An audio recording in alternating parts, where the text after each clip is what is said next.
result. So over the next few days it stays changeable. We'll see some further rain at times, but temperatures well above average for the time of year. Hello there, it's Eamon Holmes here from Breakfast on GB News. We're not just on your television and your screens, you know. We're on DAB plus digital radio, so you can listen to your favourite shows on the move. If you've not yet listened to GB News Radio, it's very simple. We're on your radio player and TuneIn apps, on your smart speaker, phone or tablet, or online at gbnews.uk. Take us with you wherever you go. GB News Radio. You never have to miss a moment of the People's Channel.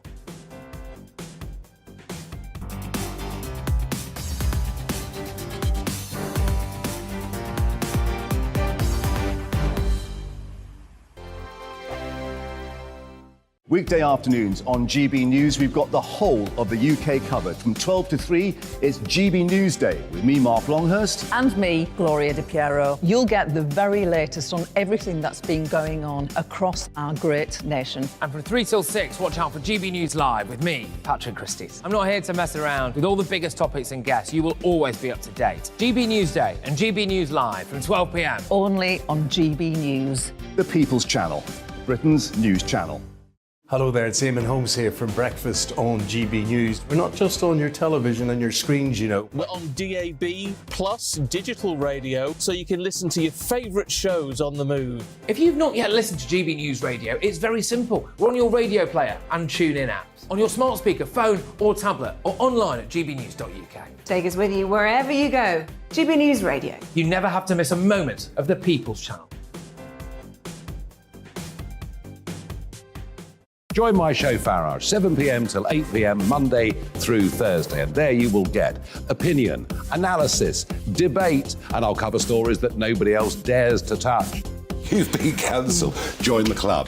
Oh my goodness me! And then for the last 15 minutes, talking pints. We're over a drink. We have a civilised conversation with someone. We very often disagree, but we do it in a grown-up way. Come and join me on Farage. Hello, I'm Simon Evans. Join me on GB News for Headliners at 11 p.m, where I'll be joined by two of the country's top comedians as we take a look at tomorrow's newspapers tonight. If it's a big story, we'll be covering it, I guarantee, but we'll also have some fun along the way.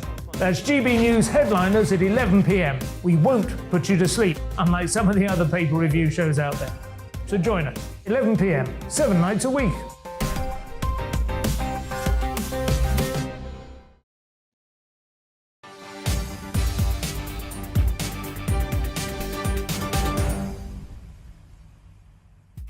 Are you ready for Rishi? Well, you better be, because he is now the leader of the Tory party. He will officially become our new PM when he meets the King. When the big stories break, they break right here with me, Patrick Christys, on GB News Live. And we'll be bringing you all the latest, likely a statement from Rishi Sunak himself, perhaps even a live trip to the palace. We've got Red Wall MPs, Boris backing MPs, Penny Mordaunt backing MPs, Labour MPs, Lib Dem MPs, and I won't be letting any of them off the hook when it comes to the big questions that you, the people, need answered. Surely we have to have a general election. A new PM that nobody voted for, who Tory party members don't want or like, supposedly hiding behind Boris Johnson's manifesto, despite the fact that he resigned under Boris and helped to throw him under the bus. Does Fishy Rishi have to go to the people? Can he win the Red Wall? What are his policies? What does he mean for the economy, for illegal immigration? Will he himself face racism as the first ethnic minority Prime Minister? Is he too rich to rule? Get your popcorn, get your coffee and glue yourselves to your seats, because it is going to kick right off here for the next 3 hours, and I'll be covering the absolute lot of it. Email me now, gbviews@gbnews.uk. Do we need a general election? News now.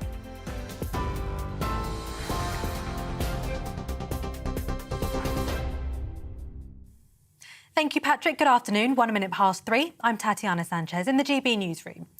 Rishi Sunak will become the next Prime Minister after winning the Conservative Party leadership contest. The new Tory leader has been addressing a closed-door meeting of MPs and is due to make a statement. He won the contest after Penny Mordaunt withdrew her candidacy. She's posted a statement on social media offering Rishi Sunak her full support and urged colleagues to unite and work together for the good of the nation. Labour's deputy leader, Angela Rayner, has accused him of not having a mandate night and not saying a single word on how he would run the country. The Defence Secretary has rejected Russian claims that the West is colluding with Ukraine and is planning to detonate a dirty bomb. Ben Wallace warned Moscow against using it as a pretext to escalate the conflict. Russia has repeatedly alleged Ukraine could launch a false flag attack and then blame it on Moscow. More than 70,000 staff members across 150 universities in the UK have voted to strike in a dispute over pay and working conditions. The Universities and Colleges Employees Association, which represents university employers across the UK, proposed a pay increase of between 3% and 9% in May, but the UCU want a pay rise to take the rising cost of living into account. The UCU General Secretary Joe Grady says they will not accept the current terms offered to them. We will not stand by any longer and see our sector be a punch bag for cuts, right-wing attacks and political point scoring. Our members are crucial workers in communities up and down the UK, and now they know their power. BT and Openreach employees are staging fresh strikes in an ongoing dispute over pay. Members of the Communication Workers Union, including 999 call handlers, have walked off the job for 24 hours. The union's demanding a proper pay rise that keeps up with inflation. Over 15,000 ambulance workers across 11 trusts in England and Wales have started voting on whether to strike over pay. The members of the GMB union are being balloted over the coming weeks. If they vote yes to industrial action, the union says it would be the biggest ambulance strike in 30 years. 4 people have been arrested after a waxwork of King Charles was targeted by Just Stop Oil activists. The Madame Tussauds figure was smeared with chocolate cake. The protesters quoting the late Queen on climate, saying the time for words has moved to the time for action. The demonstration comes a few weeks ahead of COP27 in Egypt, which the King has decided he won't attend. This is GB News. We'll bring you more news as it happens. Now it's back to Patrick.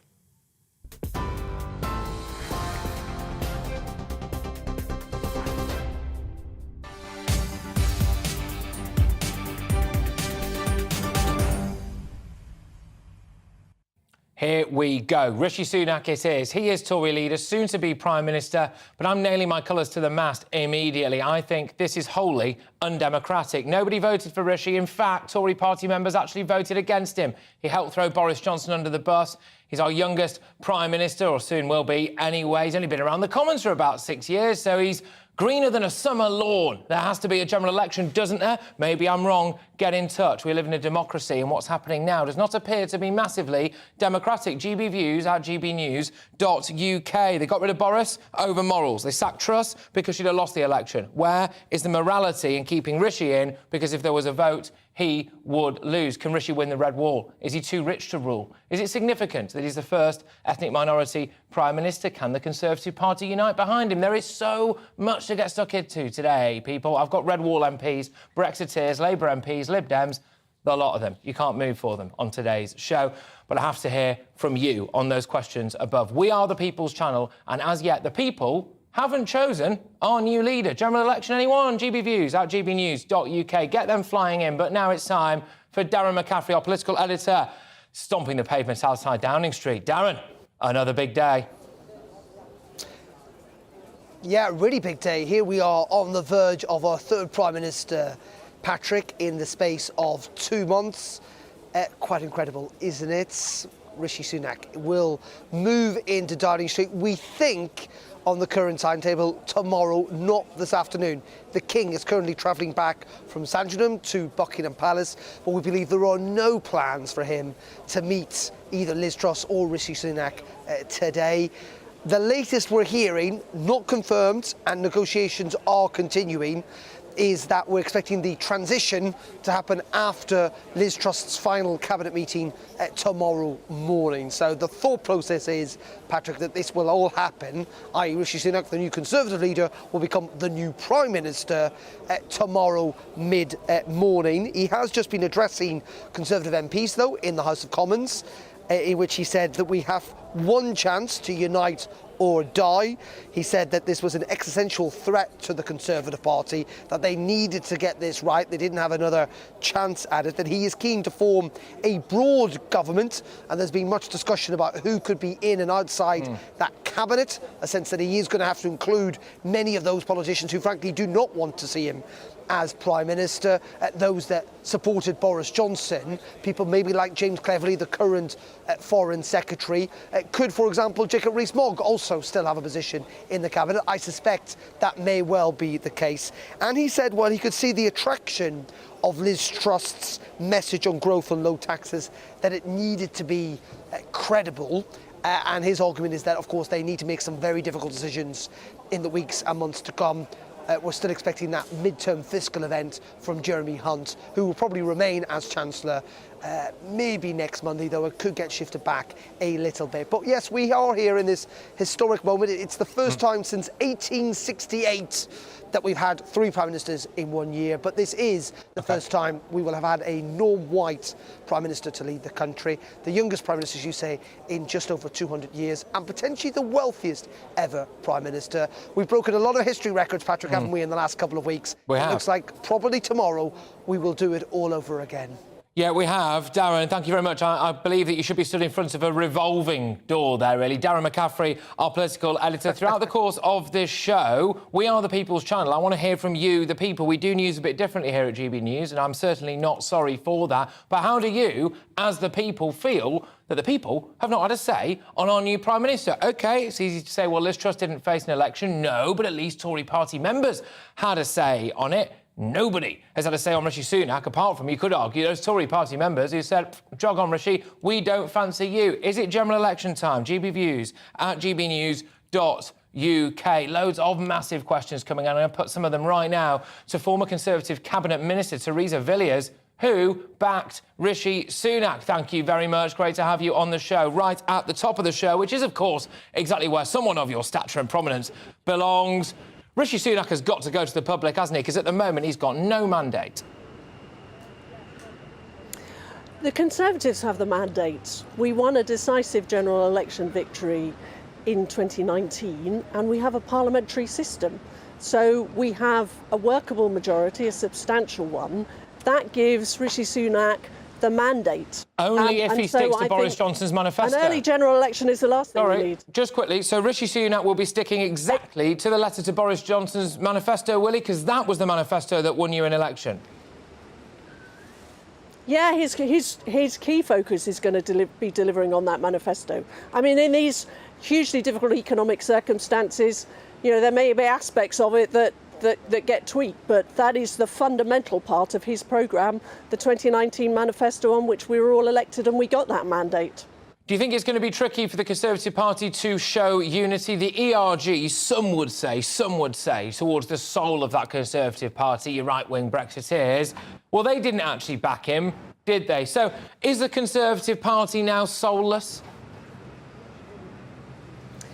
The ERG didn't take a decision to back any candidate. I'm a long-standing subscriber to the ERG, and I backed Rishi in the last leadership election and in the current one, and other members of the ERG did as well, because we recognise that the big threat to Brexit is a Labour government. So those of us who campaign to leave the European Union believe that it is crucial that the Conservatives win the next general election so we can actually deliver the economic advantages of being out of the European Union, rather than letting in a Labour government who might seek to reverse that process. So absolutely, I would deny that you know, the Conservative Party has lost its way. OK, I'm getting a lot of these emails in real time, gbviews at gbnews.uk. This one's from Corinne. Corinne says, I voted Conservative for the first time in 2019, but she doesn't want any more grey men in suits, which I'm sure she's paraphrasing a well-known statement there. Do you think that Rishi Sunak can actually win red wall seats, like the one actually that Karina said that she voted him from there? Does he go down well enough in the red wall? I think he can win there. I think all the polls demonstrate that he is far more popular amongst the general public than the other contenders for the leadership. And the key to winning those seats is delivering on the economy, getting us through these turbulent economic times, and he has got the plan to tackle inflation and deal with that global economic crisis. OK, is he too rich to be Prime Minister? Quite famously said that he had no working-class friends. No, we judge people in this country on their character and how they do a job. I don't think his income is related to this at all. He cares passionately about this country. He believes in this country. He's going to deliver on the Conservatives' winning manifesto because he cares about ensuring that this country becomes a better place and we get through and help people in these difficult times. Rishi Sunak did actually vote for Brexit. Apparently in his cabinet office, although he's moving very shortly out of that one right now, he had Believe in Britain, leave spelt as in we're off, which is quite nice. Also, quite strong stuff when it comes to what's going on in the Channel. He says he'll do whatever it takes to start deportations to Rwanda. Is he more right-wing than you think people give him credit for? He's a true Conservative. I mean, during this leadership election, he's been accused of being somehow left-wing, but he is a strong supporter of Conservative values and Conservative principles, and that's, I'm sure, one of the reasons why he voted to leave, so that we could be an independent country again. And he has also recognised that we can't continue with this small boats crisis in the Channel. We have to do something about that, and the Rwanda programme is the best idea for taking that forward. That's why he's strongly committed to doing it. There is a perception, rightly or wrongly, that he threw Boris Johnson under the bus. Is that true? No. I'm afraid Boris made some serious misjudgments. I mean, I wish history had been different. I wish the whole Partygate thing had never happened. I wish those misjudgments had never been made. But they were, and Boris's position became unsustainable, and he lost more than 50 members of his government. You know, that was a political disaster, but it was not the fault of Rishi Sunak. He was not responsible for that. The Prime Minister made his own decisions, and unfortunately, in the end, they had very difficult political consequences. What cabinet role do you want, then?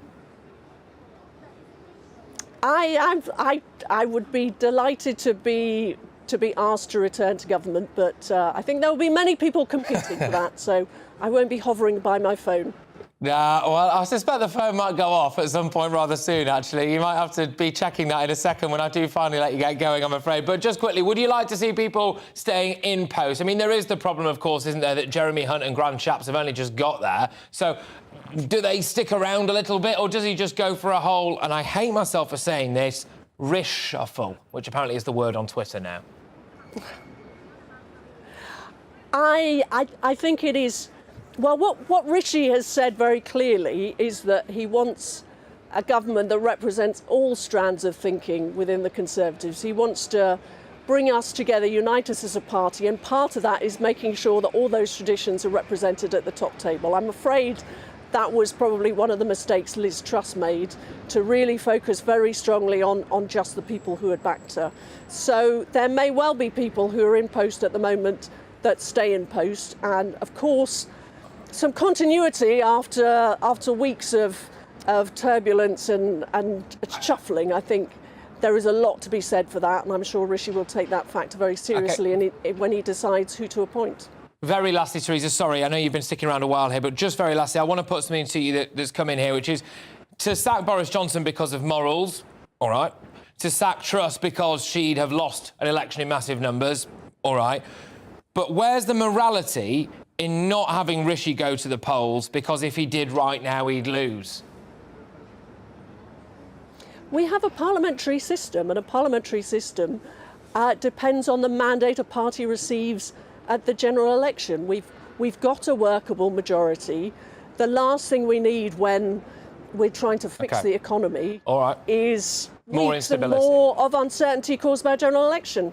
All right, understood. Thank you very much. Great to have you on the show, and hopefully I'll be speaking to you soon when you will not be introduced a former Conservative cabinet minister. Things might change. Theresa Villiers there, who did back Rishi Sunak. What do you make of that, ladies and gentlemen? GB Views at GBNews. Just a snapshot of some of the questions we're going to be sticking to throughout the show. I was able to put a couple of your ones there, one from Kareem, for example, directly to a former, possibly soon-to-be current Conservative cabinet minister. You don't get that on other news channels. You do get it here. GB Views at gbnews.uk. How do you feel about this news that Rishi Sunak is soon to be our next Prime Minister, currently the leader of the Conservative Party? Oh, Liz Truss has piped up. The outgoing Prime Minister, Liz Truss, has indeed piped up on Twitter. She said, congratulations. Shall I do it through gritted teeth or not? No, I won't. Congratulations, Rishi Sunak, on being appointed as leader of the Conservative Party and our next Prime Minister. You have my full support. That's classically a we wish him well statement, isn't it? There we are. But I'm just going to go to some of your views now, quickly, OK? This is an absolute stitch-up, and that is from Barry. What do you think about this? Potentially there, Barry alluding to the idea that Rishi stitched Boris up, ran, didn't get it, and now he's got it after Truss was ousted and no one actually voted for him. Our new Prime Minister, our MPs, have lined up to support a backstabbing multimillionaire. And that is from Alan. Strong stuff, Alan. There is a lot of this coming through on the inbox right now. Interesting to note that one of the biggest things that come through when people Google the name Rishi Sunak, so what do people think when they think about Rishi Sunak? Rich is the big word. Does that matter? Do you care how rich the Prime Minister actually is? There is a good argument to say that wealth has got nothing to do with it. In fact, wealth might be a good thing because it shows that he's actually potentially got a bit about him. What do you reckon? Some people say no, he needs to have a bit of earth about him. What do you think as well about the notion that he is indeed our first ethnic minority Prime Minister? The Tories have now had 3 women and 1 ethnic minority, which I think must have the Labour Party absolutely incensed. We're going to keep going to these emails throughout the show. gbviews at gbnews.uk. We'll be going live to Downing Street. We're going to Westminster. I've got Brexiteer MPs lined up, Red Wall MPs lined up, Lib Dems and Labour, and of course you. This is Patrick Christys. This is GB News Live. Oh, and hopefully we'll be hearing live in a matter of moments from the man himself, Rishi Sunak. Oh, good grief. Make sure you stay tuned. GB Views at gbnews.uk. But first, it's your weather. Hello there, I'm Greg Dewhurst and welcome to your latest broadcast from the Met Office. The week ahead, very mild for the time of year still. Blustery showers at times, but there will be some sunshine, particularly in the east. Looking at the pressure pattern, low pressure still dominates the weather scene. We see further areas of rain and wind coming in from the Atlantic, particularly across the west of the UK. Further east, we will see some drier interludes at times. Through the rest of Monday, we'll see some sunny spells and showers to end the day, clear spells overnight. The showers slowly start to fade away, but they will still filter in across some northern and western areas. Under the clearest skies across central and eastern parts, temperatures will start to dip away. We may see a few shallow mist and fog patches forming. So a little bit fresher overall tonight compared to recent nights, lows around about 8 or 9 Celsius. So a bright start for many Tuesday morning. Showers across the north and the west and the south coast from the word go. These slowly filter their way north and eastwards through the day, but plenty of sunshine, most places staying dry. However, later on in the afternoon, thicker cloud, outbreaks of rain and stronger winds will move into parts of Cornwall, later Devon, southwest Wales. A warm feeling day, temperatures 16 to 18, possibly 19 Celsius as a maximum temperature. Through the evening time, this rain will continue to push its way northwards across parts of Wales, eventually getting into Northern Ireland, western parts of northern England and southern Scotland as we head into the early hours. Elsewhere, turning cloudy, outbreaks of light rain and drizzle, and then later on, some strong winds, gusty showers moving into the far west. But it will be a very mild night, temperatures no lower than 12 to 15 Celsius, where they should be during the day at this time of year. So a mixed start to Wednesday morning, showers pushing their way north and eastward, some longer spells of rain holding on across Scotland, but the sunshine will develop and temperatures will rise as a result. So over the next few days, it stays changeable. We'll see some further rain at times, but temperatures well above average for the time of year.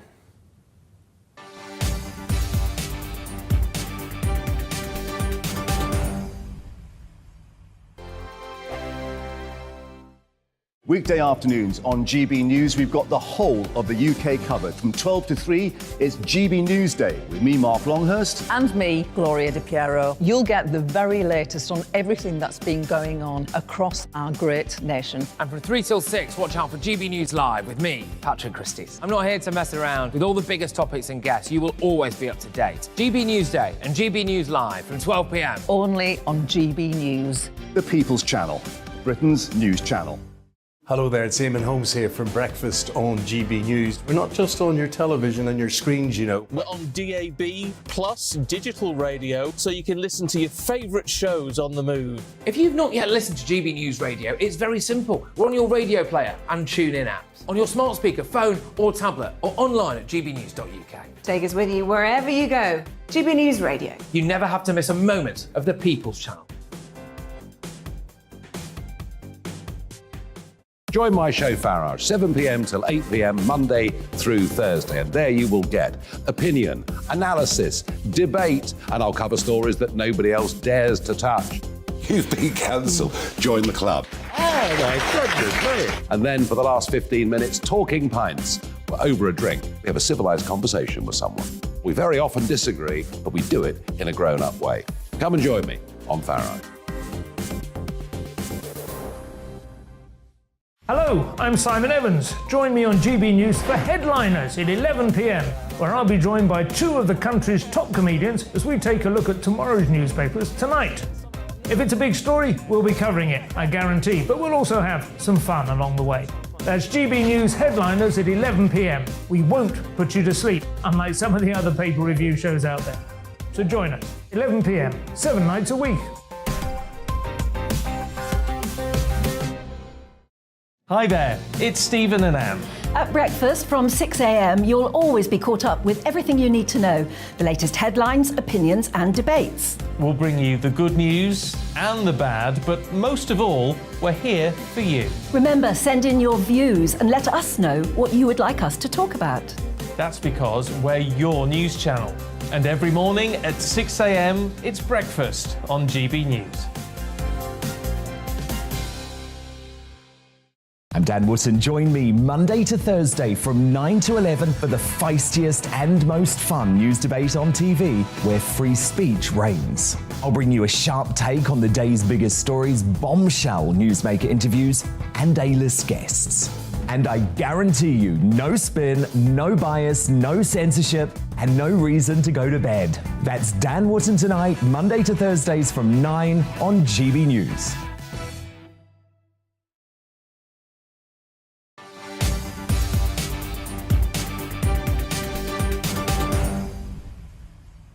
Yeah, welcome back, ladies and gentlemen. This is yet another massive day in British politics, and we're doing the absolute lot of it. We are expecting, fingers crossed, to go to Rishi Sunak live in just a few minutes. So the new leader of the Conservative Party, soon to be our new Prime Minister, as we understand it, we'll be talking live right here on GB News in just a few moments. So keep your eyes peeled for that one. But one of the biggest questions facing Rishi Sunak, when he becomes Prime Minister, will be whether or not to call a general election. Now, of course, he's got no obligation to whatsoever, and there are some people who are saying, no, the country needs a bit of stability. There are, however, other people who are saying, hang on a minute, who the heck has voted for this guy? He doesn't have a mandate to rule, and it is undemocratic. I want to know from you, gbviews at gbnews.uk. After he was announced as leader, Deputy Labour leader Angela Rayner tweeted that he had been crowned and that he has no mandate. But after the sell-off of the pound following Liz Truss's so-called mini-budget, there are questions over whether this is the right time for an election. Would it cause further economic instability?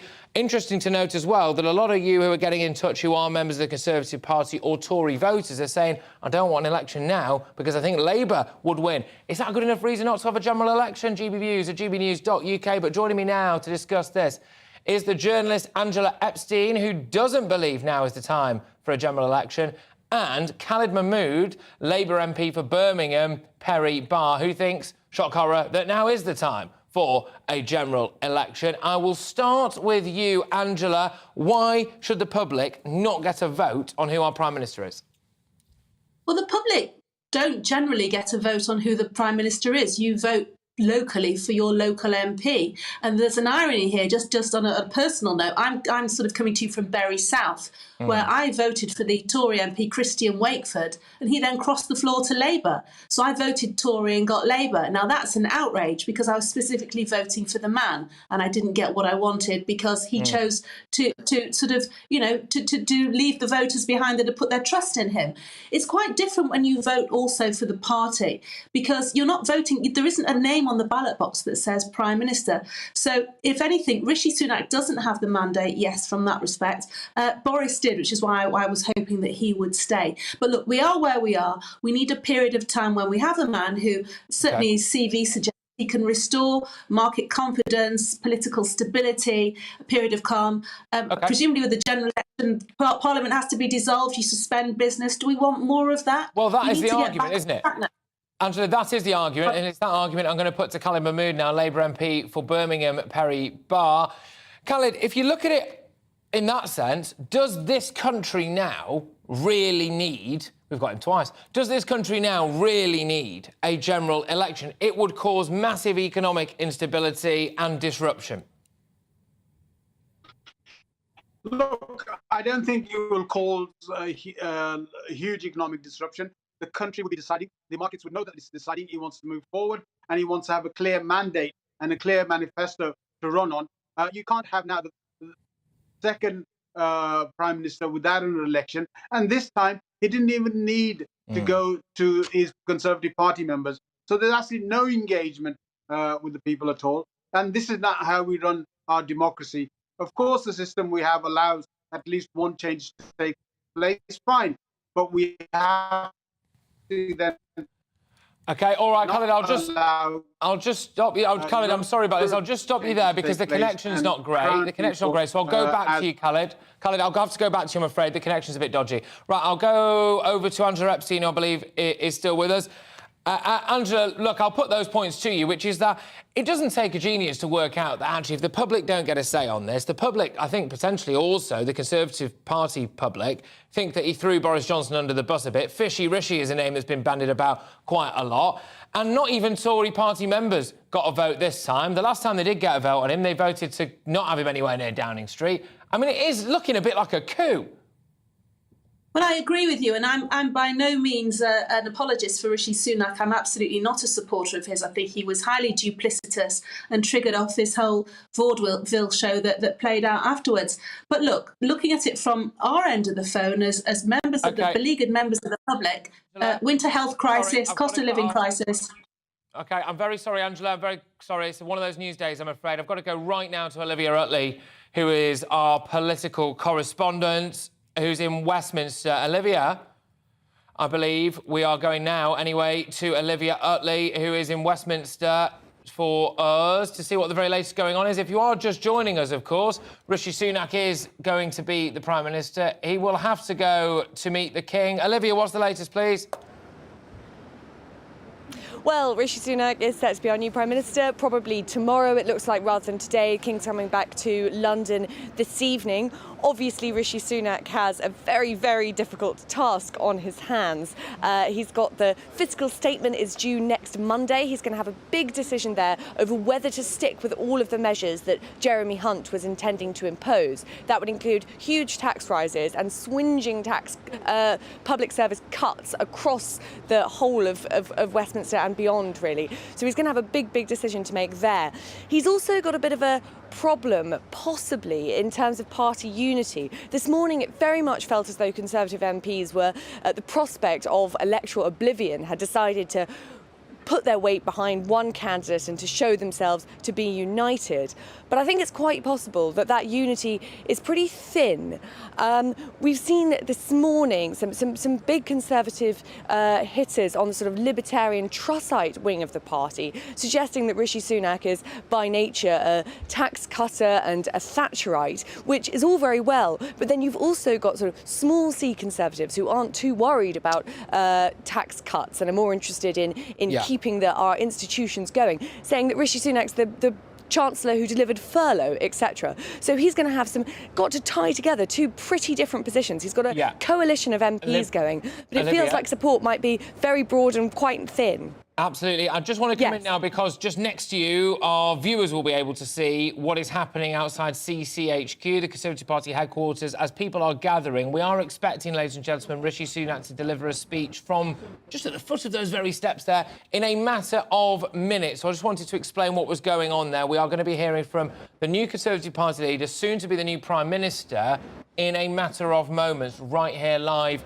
on GB News. Olivia, back to you now, because you indicated several key points there about Rishi Sunak, which is that he's got to try to find a way of uniting this party. One thing that I think flies under the radar a bit with Rishi is that he actually is a Brexiteer, and a proper one as well, by the sounds of things. And he has spoken tough when it comes to, quote, doing whatever it takes to get flights to take off to Rwanda and holding the French's feet to the fire over what's been going on in the Channel. Is he a bit more right-wing than people give him credit for?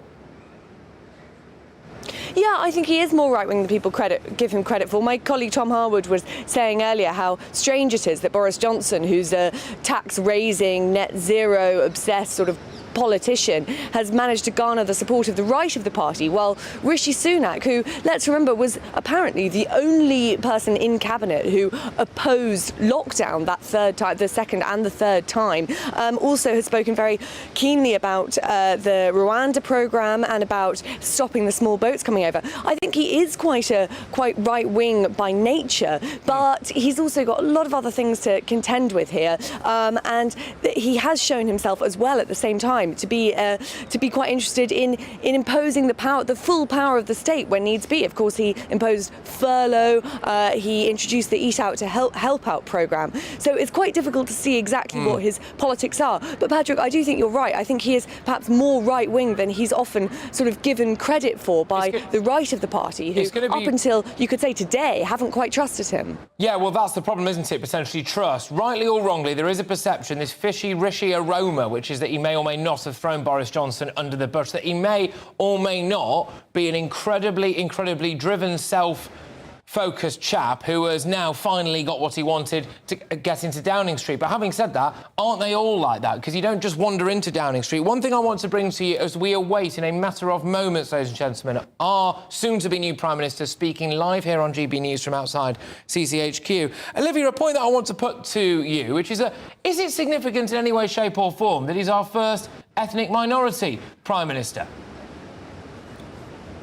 Well, I think that's pretty incredible that we have our first non-white Prime Minister. And I think it's quite interesting, actually, that it hasn't been much talked about. Of course, this has been a very short campaign, but it hasn't been much talked about. If you compare that to, the reception to Barack Obama in America, for instance, perhaps it suggests that Britain isn't quite as sort of obsessed with race as our friends across the pond. But of course, I think it's it's a momentous day, really, and it's something that shouldn't be completely overlooked. No, it certainly shouldn't be. And a big point on unity, which is going to be, what the living heck does he do with his cabinet? Does he have some enemies in there just to keep them on side? Best to have them in the tent. I won't finish that sentence.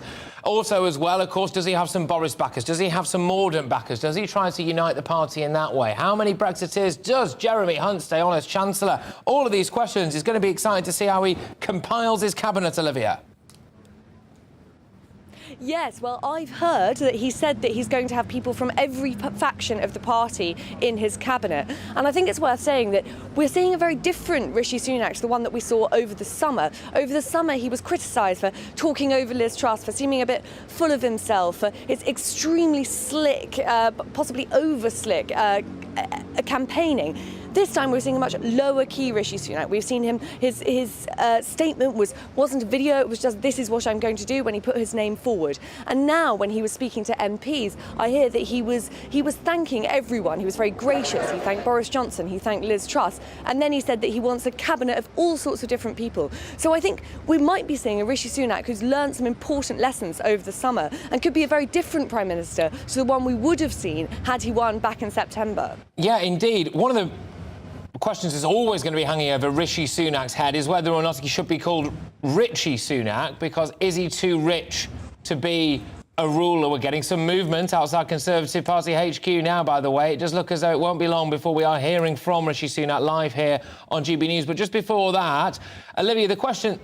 There's a car pulling up. I tell you what, I'll stay on these images right now, because a car that looks suspiciously like it might be carrying Rishi Sunak has just pulled up outside Conservative Party HQ, where an assortment of Tory Party grandees and indeed, yeah, there we are. Rounds of applause now. Rounds of applause from outside Conservative Party HQ as Rishi Sunak, the new Conservative Party leader, soon-to-be Tory MP, arrives to hugs, to cheers.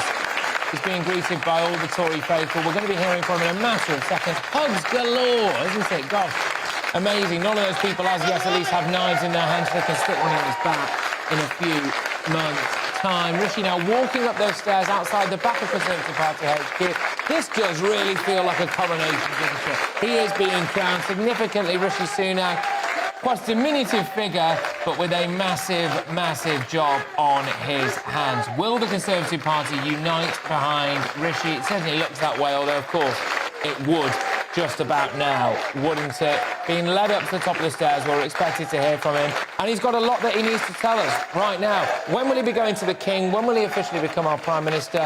When will he actually be forming his cabinet? And what will his policies be? How is he going to sort out our economy? It's going to be interesting because over the course of this show, after we get live reaction from Rishi Sunak's speech live here on GB News, we're going to be going to Red Wall MPs, Boris backers, Mordaunt backers, Lib Dems. We're going to be going to Labour Party MPs as well to get their reaction. Rishi Sunak is going into the Conservative Party headquarters now. Whiffs, there were whiffs anyway, that we might be getting some words from him on the steps. That's not going to happen. He'll be going inside where hopefully very, very shortly we will be hearing from him. Olivia Utley joins me again now from Westminster. Cheers galore, hugs galore. Can't help but wonder how many of those people are going to be stabbing him in the back in a matter of months, Olivia. But there we go. Rishi Sunak walking into rapturous applause. Yes, and I think that was quite expected. The Tory party finally today are actually looking very united. But as I was saying, there's a bit of a question mark over how long that will hold. Rishi Sunak at the moment is all things to all people. To those small state libertarian Trussites, he's the Chancellor who promised to cut taxes, who wanted to avoid a lockdown, who wanted to keep the economy going, even in the doldrums of COVID. But to the more small C Conservatives and the One Nationers, he's the Chancellor who introduced the furlough, who's fine to impose the full might of the state on the country when needs be. So although the party today is definitely looking very united behind Rishi Sunak, and let's not underestimate that, it's the first time in a long time that the Conservative Parliamentary Party has looked united, it may be that doesn't last all too long. I think the first test is going to be with that budget or fiscal statement on Monday, if that does indeed go ahead, with the Chancellor Jeremy Hunt. So all eyes on that for now. Yeah, indeed, these emails coming in thick and fast. GBviews at gbnews.uk, and you people are not holding back. Michael says, never voting Conservative again. William says, Patrick, the matter of race or ethnicity, the UK is just as obsessed as the USA. The difference is that we don't dare speak out. I've actually got a Twitter poll running on this now on my own Twitter account, at Patrick Christys. Do you care that Rishi Sunak is our first non-white Prime Minister? Does it matter to you? One would imagine it might matter to Labour, who now will not be able to call the Tories racist, you would imagine. There we go. We've got loads of you coming in touch to say whether or not the people want a general election. Those are some of the big questions I'm asking you today. GBviews at gbnews.uk. Do you want a general election? Olivia, I'll throw it back over to you, political correspondent, right outside the Houses of Parliament. Olivia, one of the big arguments against a general election from the Conservatives is that, well, A, Rishi might lose and we can't have a Labour government, or B, the fact that it might create instability. But there is a wider question, which potentially is democracy, Olivia. Well, yes, and I think it's possible to see it both ways. And I think that's why it's going to become such a bitter argument in the weeks and months ahead.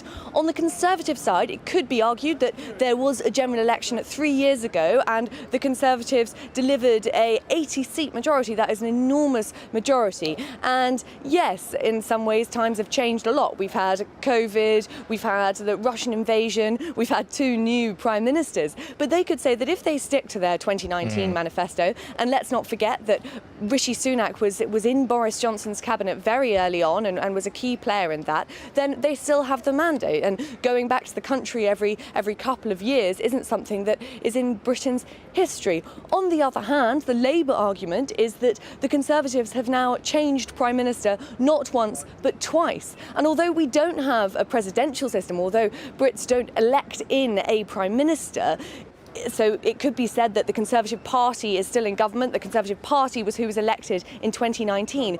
We are now in uncharted territory. Theresa May obviously took over without an election. So did Gordon Brown. But this is the first time, as far as I can see, that a Prime Minister has actually changed hands twice without going back to the country. So is that link with democracy now becoming a little bit tenuous? Well, possibly. And just some more images that we're going to be bringing to you in a second, which is, of course, the podium at CCHQ where Rishi Sunak will be speaking to. We are currently outside Downing Street. I'm just going to bring you up to date with what we're expecting in the next few moments, so stay glued to your television screens here at GB News, because we're going to be hearing from Rishi Sunak. I believe that will be in a matter of minutes. He is inside Conservative Party headquarters. He will be speaking from inside Conservative Party headquarters. That Downing Street black door might as well be a revolving one, the way that we've seen things go at the minute. Is now the right time, though? Is now indeed just the time for a bit of stability? How do you feel? Keep these views coming in thick and fast. Olivia Utley, who is at Westminster for us. Olivia, what do you expect? What kind of tone do you expect Rishi Sunak to strike here? Because people actually haven't had a huge chance to get to know him that well. That might sound stupid because he was Chancellor during the COVID crisis, but he's only been around the corridors of Westminster for 6 years. It took Winston Churchill 40 before he walked through that black door. Rishi Sunak's practically a baby compared to that. The public still needs to get to know him a little bit, don't they? What tone do you think he'll try to strike during his speech, which we're going to be taking live very shortly? Well, I think that there'll be a humble and conciliatory tone. I think over the summer we saw this bolshy Rishi Sunak. We saw the Rishi Sunak who's prepared to sort of talk over Liz Truss and say why he was right about everything. We saw the slick Rishi Sunak. Today, I think we're going to see a very different kind of Rishi Sunak. His party has been chastened by the events over the last 7 weeks. His party is languishing behind in the polls. By some polls, the Conservatives are doing worse than any party in political history. So I don't think we'll be seeing a triumphant Rishi Sunak at all. I think we'll be seeing a Prime Minister who is starting at a pretty low ebb and is trying to show that he is wanting to bring not just his party, we've been hearing a lot about the Conservative Party over the last few days and weeks, but the whole country back together. So I think we'll be hearing a lot of graciousness, thanks to his predecessors, perhaps reaching out to those on the other side of the House even. But I think that's what we'll be expecting. I think we'll also be expecting quite a lot of empathy. Of course, Rishi Sunak was the Chancellor, which I've mentioned, who brought in furlough, and he was very good in those statements during the COVID times, talking to the people of Britain who he knew were struggling. I think he'll be very keen to keep that message going and show that he's with the people who are unable to pay their bills, etc.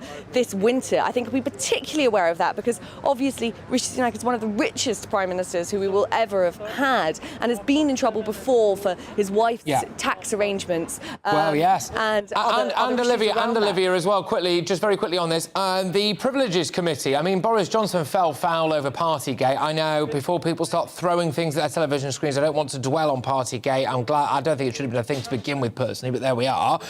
Rishi Sunak is actually embroiled in that, and so we've got this Privileges Committee that might bring a bit of slander back to Rishi Sunak's door, for goodness sake. So, you know, it's not all plain sailing for Rishi, whose wife's tax arrangements and his own personal wealth are probably going to be in the headlines, I don't know, in about 12 hours. Yeah, I think that's definitely true.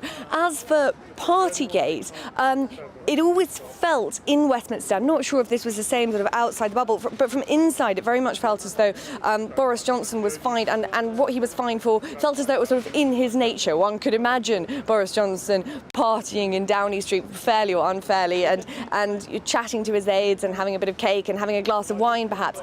Rishi Sunak, there was a general feeling as though he was sort of caught in the wrong place at the wrong time. Yeah. It was said that he arrived to a meeting early and there was a cake at this meeting, and that's how he ended up with the fine. Whether or not that is precisely what happened, but Rishi Sunak doesn't have a reputation for being a sort of party animal, which I think will help him when the Privileges Committee result comes in. He does not have a reputation for being a party animal, that's Fair to say. Olivia Rutley there, thank you very much. Outside Westminster, I'll be speaking to you rather a lot, I would imagine, over the course of this show.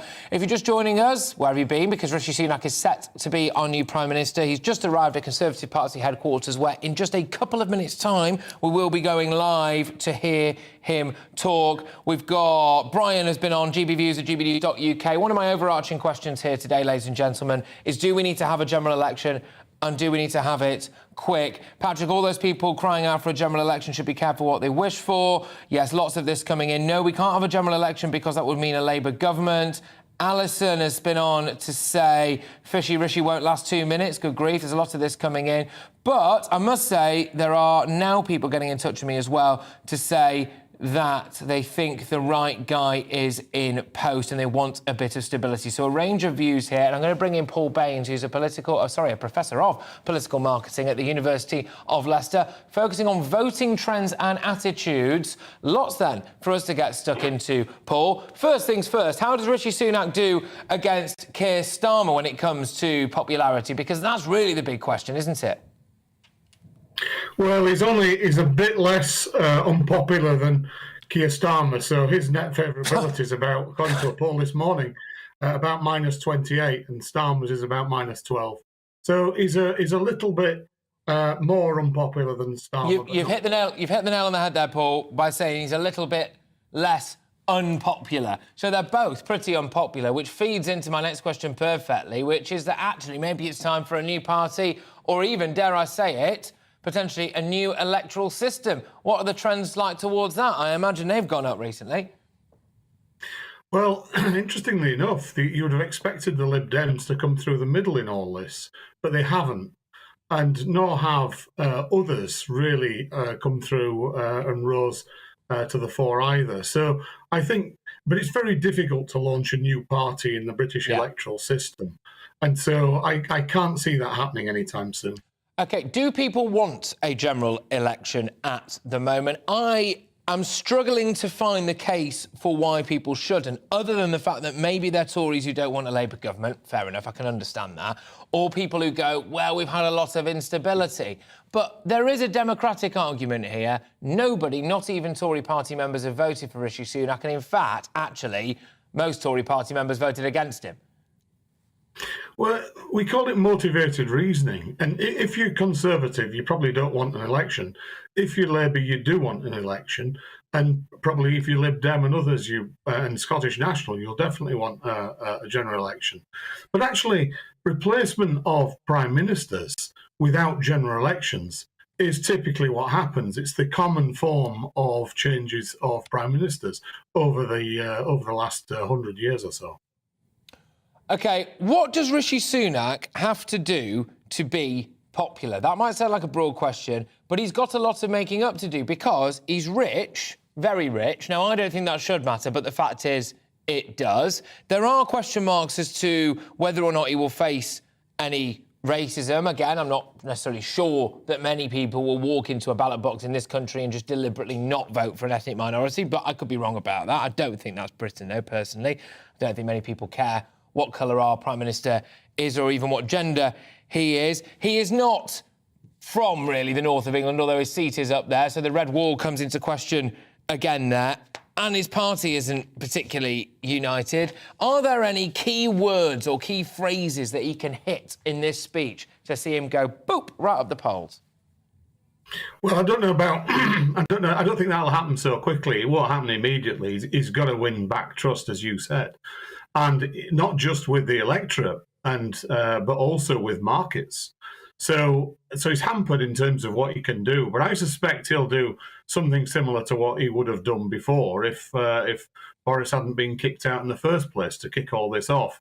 So I think what we might see is more state intervention to tackle low pay and rising inequality. And that would probably, it doesn't sound very Conservative, no, but that would probably help him win red wall seats. And that was the way they were going anyway. In the red wall, is Boris Johnson still overwhelmingly more popular than Rishi Sunak? Because if he is, I am wondering whether or not Tory party MPs are turkeys who've just voted for Christmas. Very, very good point. I mean, he's certainly It's certainly less popular with red wall voters than Boris Johnson was, but not a massive amount less popular. So it is possible he could make that back up. But interestingly enough, this group of people are probably left-wing authoritarian voters. So how does he square that with his government's appeal and his own particular views? Very difficult, I think.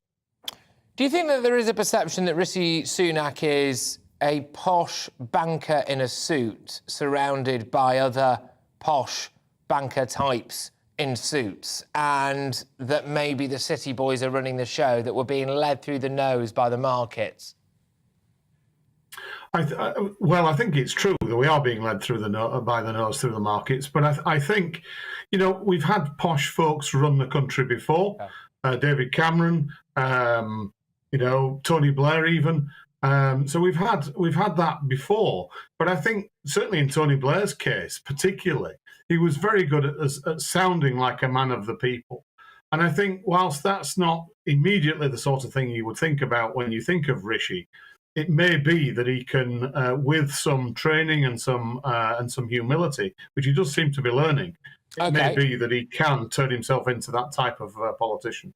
Right, OK, so we've got a few reasons why people might want Rishi Sunak, but when it comes to policy, by the way, if you're watching us on TV, you are looking at the back door of Conservative Party HQ at the minute, where Sir Graham Brady, the chairman of the 1922 committee, has just come out. There's a lot of movements, actually, it must be said, outside there, series of MPs and staffers, etc., leaving Conservative Party HQ. We've got a live shot that we can see here in the gallery, anyway, of the podium where Rishi Sunak is due to be speaking from.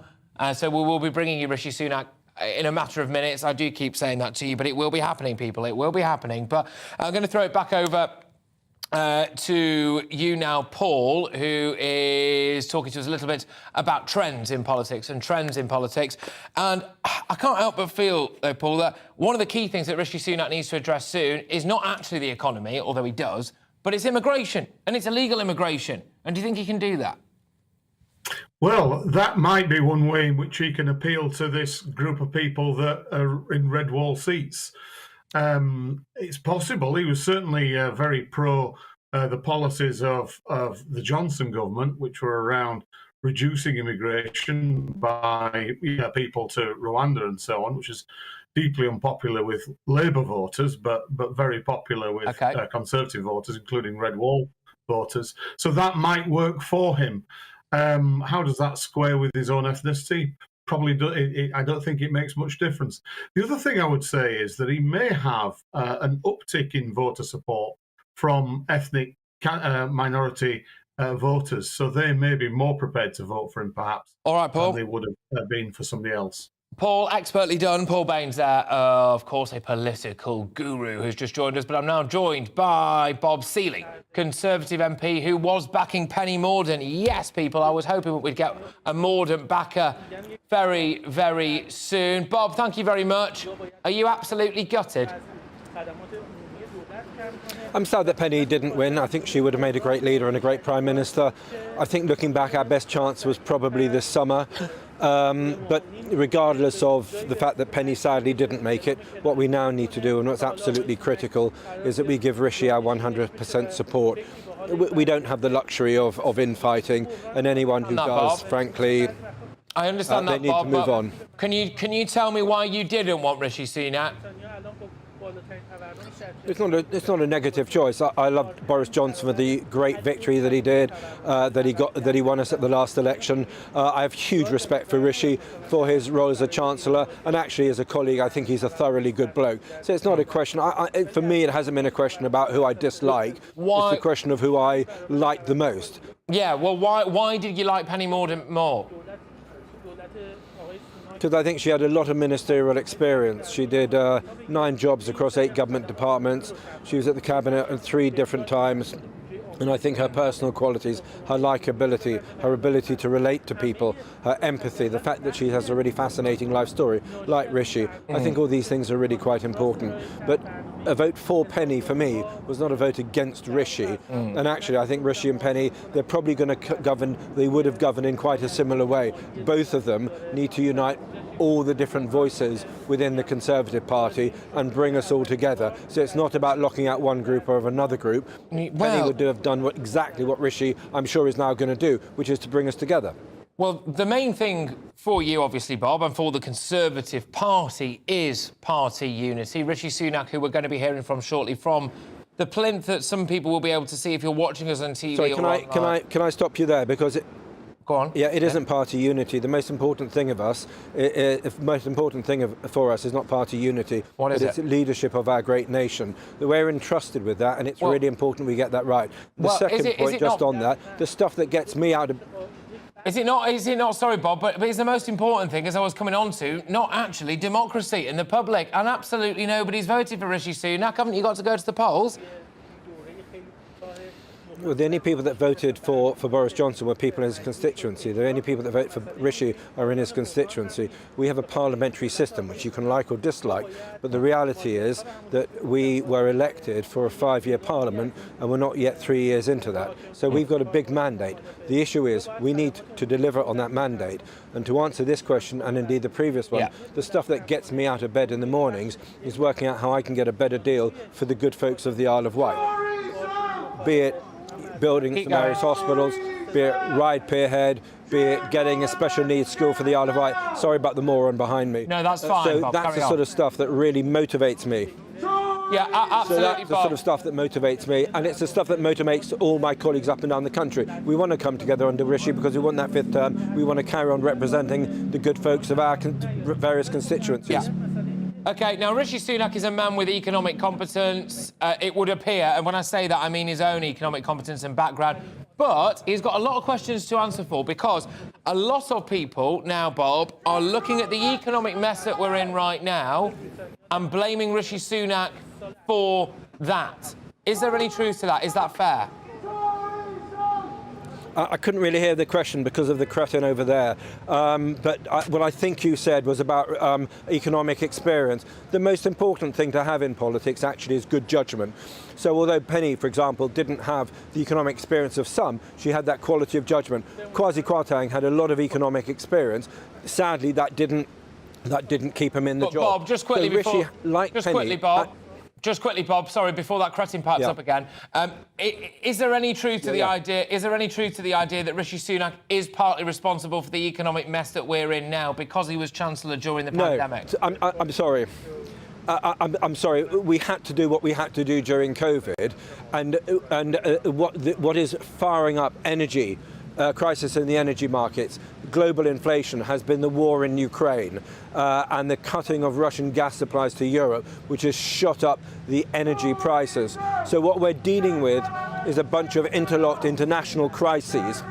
Some countries are dealing with that better than others, but to say that Rishi is responsible for this element or that element. No, Rishi was not responsible for Putin's invasion of Ukraine any more than he was responsible for COVID. And indeed, his reaction to it as a Chancellor was I thought, exceptional. Bob, thank you very much and well done for putting up with that guy. Bob Seeley, their Conservative MP, who was backing Penny Mordaunt and has now called for Conservative Party unity and said that his vote for Penny Mordaunt was not a vote against Rishi Sunak. He just thought that she might have been a bit better at the job. Fair enough. OK. One line that we're going to be hearing, left, right and centre for Conservative MPs right now. In fact, it's the line as to why they clearly do not want a general election because they think they'd lose. And that's because they won a general election big last time and they've got a mandate under the parliamentary system that we currently have, i.e. they were elected not because of Boris Johnson, but because people wanted the Conservative Party. Fascinating line that they're going to be taking that,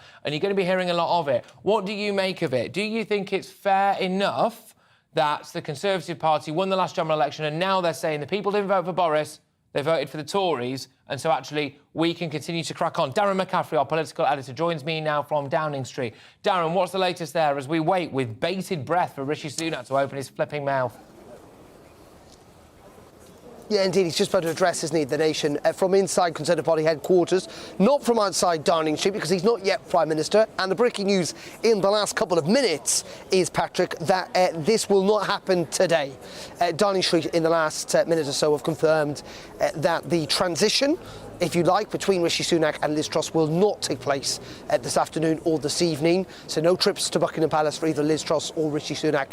It will now take place, we think, tomorrow, though they're still not able to confirm whether it'll be tomorrow or not. Negotiations, we're told, are ongoing, but it will not be today. So Liz Truss remains Prime Minister for at least one more night inside Number 10, though she did depart from here about an hour ago. We're not entirely sure where she's gone to.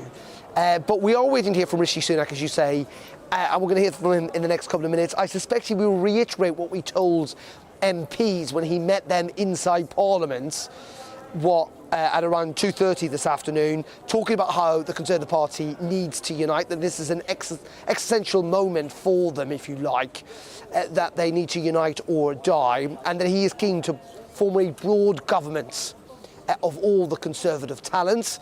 That's going to be a pretty tricky situation, I suggest. And also that while he kind of agrees with Liz Truss' thrust towards growth and tax cuts, that it has to be done in a sensible way. And I think also we may well hear from him in this speech in the next couple of minutes, talking about the realities that his government is going to face in the weeks and months to come. As Jeremy Hunt called them, the eye-watering decisions that the government is going to have to make on when it comes to spending in departmental budgets and indeed potentially to tax rises too. Look, Darren, it absolutely is an existential moment for the Conservative Party because clamours are growing ever louder for a new political party. How successful that may be, of course, remains to be seen. But a lot of people in the country feeling politically homeless. A lot of people, more than I've ever seen in our inbox anyway, calling for some kind of change to the way that we actually vote, a change to the voting system. They're not happy at the minute. But the first priority for Rishi Sunak is going to be uniting his own party. And that begins with Cabinet. Who's going to be in his cabinet? Who are the runners and the riders? Who's staying, who's going, as far as you're aware? Well, so just first of all, on the point of democracy, clearly there are a lot of people who are very, very frustrated about this, who argue that this is not a very democratic way of doing things. You know, clearly the Labour Party and the Lib Dems want to see a general election now. We have never in the history, the modern history, I should say, of this country, seen this transition between two different prime ministers, or effectively three, if you like, in the space of a year, let alone the space of a couple of months. I think we have to go back to 1868 to see three prime ministers in the 1 year, and that was clearly before modern democracy. However, we do live in a parliamentary democracy, and ultimately it is up to MPs to decide who the prime minister is. I think that's what sometimes people at home do forget. We don't have a presidential system. When Boris Johnson was elected in 2019, he was elected by the people of Uxbridge, not by the people of Britain. I know that leaders of the party do matter these days, but at the end of the day, it is the person who can lead with confidence in Parliament, in the House of Commons, who ultimately becomes the Prime Minister. But yes, is there a democratic deficit in our system of government? You bet there is. You bet there is. In terms of the runners and riders of who could be in the cabinet, almost certainly Jeremy Hunt is going to remain as Chancellor. Will Grant Shapps remain as Home Secretary? Many think, just through the sheer kind of complexity idea that you shouldn't change the Home Secretary every kind of couple of days, that he may well remain in spot. But there is going to have to be an attempt to reach out to those Boris Johnson supporters, Patrick. So I suspect maybe James Cleverly might remain as Foreign Secretary. Could Penny Mordaunt maybe become Deputy Prime Minister? Could Jacob Rees-Mogg still be in the cabinet? I think he may well be. But also Rishi Sunak is going to have to reward, if you like, some of his key lieutenants who've been very loyal to him, not just in the most recent campaign, but during the summer as well, i.e. people like Dominic Raab, the former Justice Secretary and Deputy Prime Minister. I suspect he'll be in the cabinet as well. And additionally, maybe Gavin Williamson, the former Education Secretary, he could be. Big question is, what does Boris Johnson and Liz Truss do? Does he offer them jobs at all? I don't think Boris Johnson would accept a job under Rishi Sunak in government, so I think that's unlikely.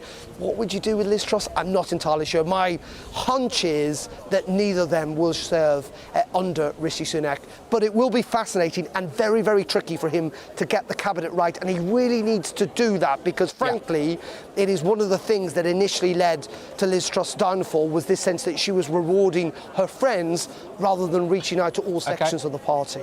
Darren, thank you very much. Darren McCaffrey there, our political editor outside Downing Street. Very shortly, Rishi Sunak's going to be taken to a plinth in Conservative Party headquarters. A fun fact for you, ladies and gentlemen, that I think you might find quite amusing is that as he prepares to give his first speech as a Conservative Party leader, all of the feeds to that have gone down. So as it currently stands, nobody would be able to actually report on Rishi Sunak's maiden speech as Conservative Party leader. Hopefully for Rishi, that's not a sign of things to come. But a man who knows him rather well is this chap. It's Chris Lloyd, who's the chief features writer at the Northern Echo. And I've been desperate to speak to him since the start of this show. Actually, he's followed Rishi Sunak's rise to the top since becoming a complete outsider. Why, you may ask? Well, because Rishi Sunak's constituency of Richmond falls within the patch of the Northern Echo. And you don't hear enough of local journalism, I think, on national news. So thank you very, very much for joining me. Chris, has Rishi got it in him? Has he got it in him or not? Come on.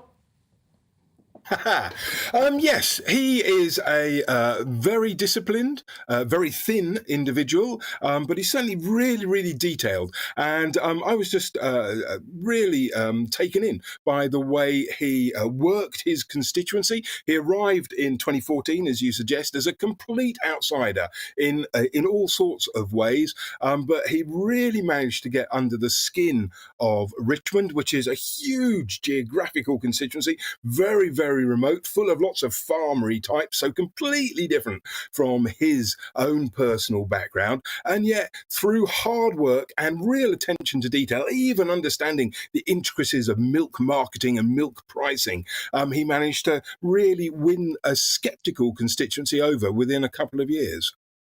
Sceptical? Yes, because he was, there is undoubtedly a race element in everything you talk about Rishi. He was known as the Maharaja of the Dales. He jokingly refers to himself as being the entire ethnic minority of Richmond. And he has managed to kind of turn that around and use it very, very positively. And because Richmond is a wonderful part of the world, but it is very different from the metropolitan sort of place where you imagine a Rishi Sunak type figure is more at home. But he really has been taken in by the people up here, I think. Yeah, and I've been quite keen to swerve in any serious depth anyway to discussions about Rishi Sunak's race and ethnicity. I think it's a great thing and something that should well be noted, which is the fact that we now have our first ever ethnic minority Prime Minister. I think it's a great thing for the Conservative Party, and I think it's a terrible thing for Labour, who now have to perhaps acknowledge that actually identity politics, as far as they're concerned, well, the Tories are doing it better than they are, if that's even a thing. So that's kind of all there is to say about that. But it's important, isn't it, that Rishi Sunak, as you say, has intelligently navigated his way through that constituency and appears to be a good local MP. What has he actually done for the area? In the wider northeast, which includes the Tees Valley. Sorry about this. Chris, stay on the line for me. We've got Rishi. Stay on the line. We've got Rishi Sunak now at CCHQ. We'll go back to you, Chris.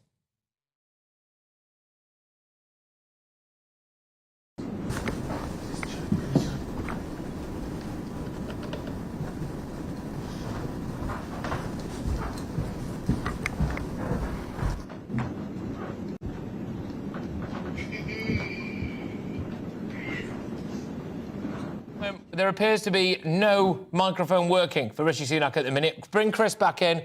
Is Chris on? Chris Lloyd, who was the chief feature writer. No, we're going back to Rishi? No, it's absolutely not. And actually, I believe, by the way, that's not necessarily an issue with us. Apparently, there's been issues left, right and centre. I mean, his video wasn't working for quite a while. So it is a bit of a ropey start, actually, for poor old Rishi Sunak. I'm hoping that Chris Lloyd is still on the line. No doubt I will get him back on just to cut him off again very, very shortly. Chris, sorry about that. Chris Lloyd, who is the chief features writer at the Northern Echo, has followed Rishi Sunak's rise to the top since being a complete outsider in Richmond in 2014. OK, no, we're going back to Rishi. Rishi's on, apparently. It's a great country, but there is no doubt we face a profound economic challenge.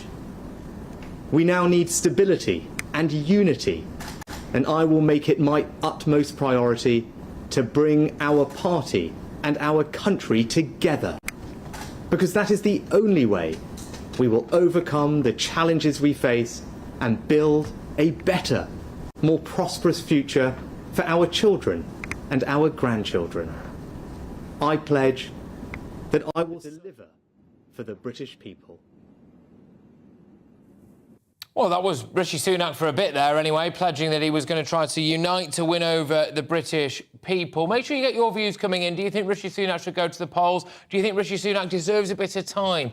A little bit of unity? I would just like to reiterate, ladies and gentlemen, that the poor quality in feed and indeed sound there was actually very much not a GB News issue. It's an issue all across the board. Rishi Sunak will not be happy that his maiden speech as Conservative Party leader, soon-to-be Prime Minister, was interrupted initially by the fact that there was no video and then again by the fact that there was no sound. And then when there was sound, that sound was out of sync. So please don't flood me with emails saying that we've managed to mess that up. That was not indeed our fault. Anyway, Rishi Sunak has to unite the political party. Questions over as to whether or not he has the mandate to govern, the mandate to rule, because the public didn't vote for him, the Tory party members didn't vote for him, Tory MPs did, but it would have been interesting at least to have a runoff. One area that Rishi Sunak has already managed to win over, of course, is Richmond in North Yorkshire, his constituency, which I think is pertinent, perhaps, that we do actually go there. So GB News' Yorkshire and Humber reporter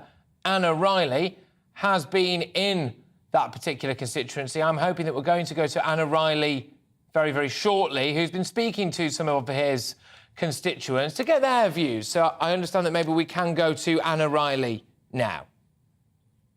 Chris Lloyd is back. OK, all right, why not? Hey, why not? Live news, people. Chris Lloyd joins me now from the Northern Echo, who's been reporting on Rishi Sunak. It's like doing the hokey-cokey, this, Chris. Fingers crossed everybody gets a grip soon. Chris, I was asking you, what's Rishi Sunak actually done for his local area? Yeah, so he's worked really, really hard. He's been out all over the ground. He's been like a rash, really, all over North Yorkshire. And as well as things like campaigning for the hospital and improving services like that, I think you can see some quite interesting policy developments coming on stream. He has moved the Treasury out to Darlington, which is just 2 miles north of Richmond, the neighbouring constituency. And I think that will change mindsets, get people away from the Westminster bubble, as well as bringing much needed good quality jobs into this area. And then over on Teesside, he is trialling the whole Freeport concept, which, again, he started writing about that, I think, as early as 2016. So now he's managed to kind of get into power and put that into place. And that's quite an innovative thing. It has many question marks hanging over it, so it's a bit of a guinea pig on Teesside there, but it's going to be it is kind of part of his philosophy, I guess, as being trying to do innovative things to promote growth that we're seeing in place over there. Anyway, from people who don't perhaps know him quite as well as you, that this is a bloke who's worth 730 million quid if you combine him with his wife's wealth. Some of his wife's wealth, of course, may not have entirely gone to the Treasury, ironically, considering his former post. He is clearly a very intelligent chap who has perhaps always wanted to enter Downing Street and might have indeed thrown Boris Johnson under the bus to do it. A man on manoeuvres, fishy Rishi. Is there any truth for this? Because those are qualities that people don't really like. They are, and I think that was really apparent to me in the North Yorkshire area, in his constituency, because as soon as he was involved in Boris Johnson's defenestration, I think the attitude in the constituency changed.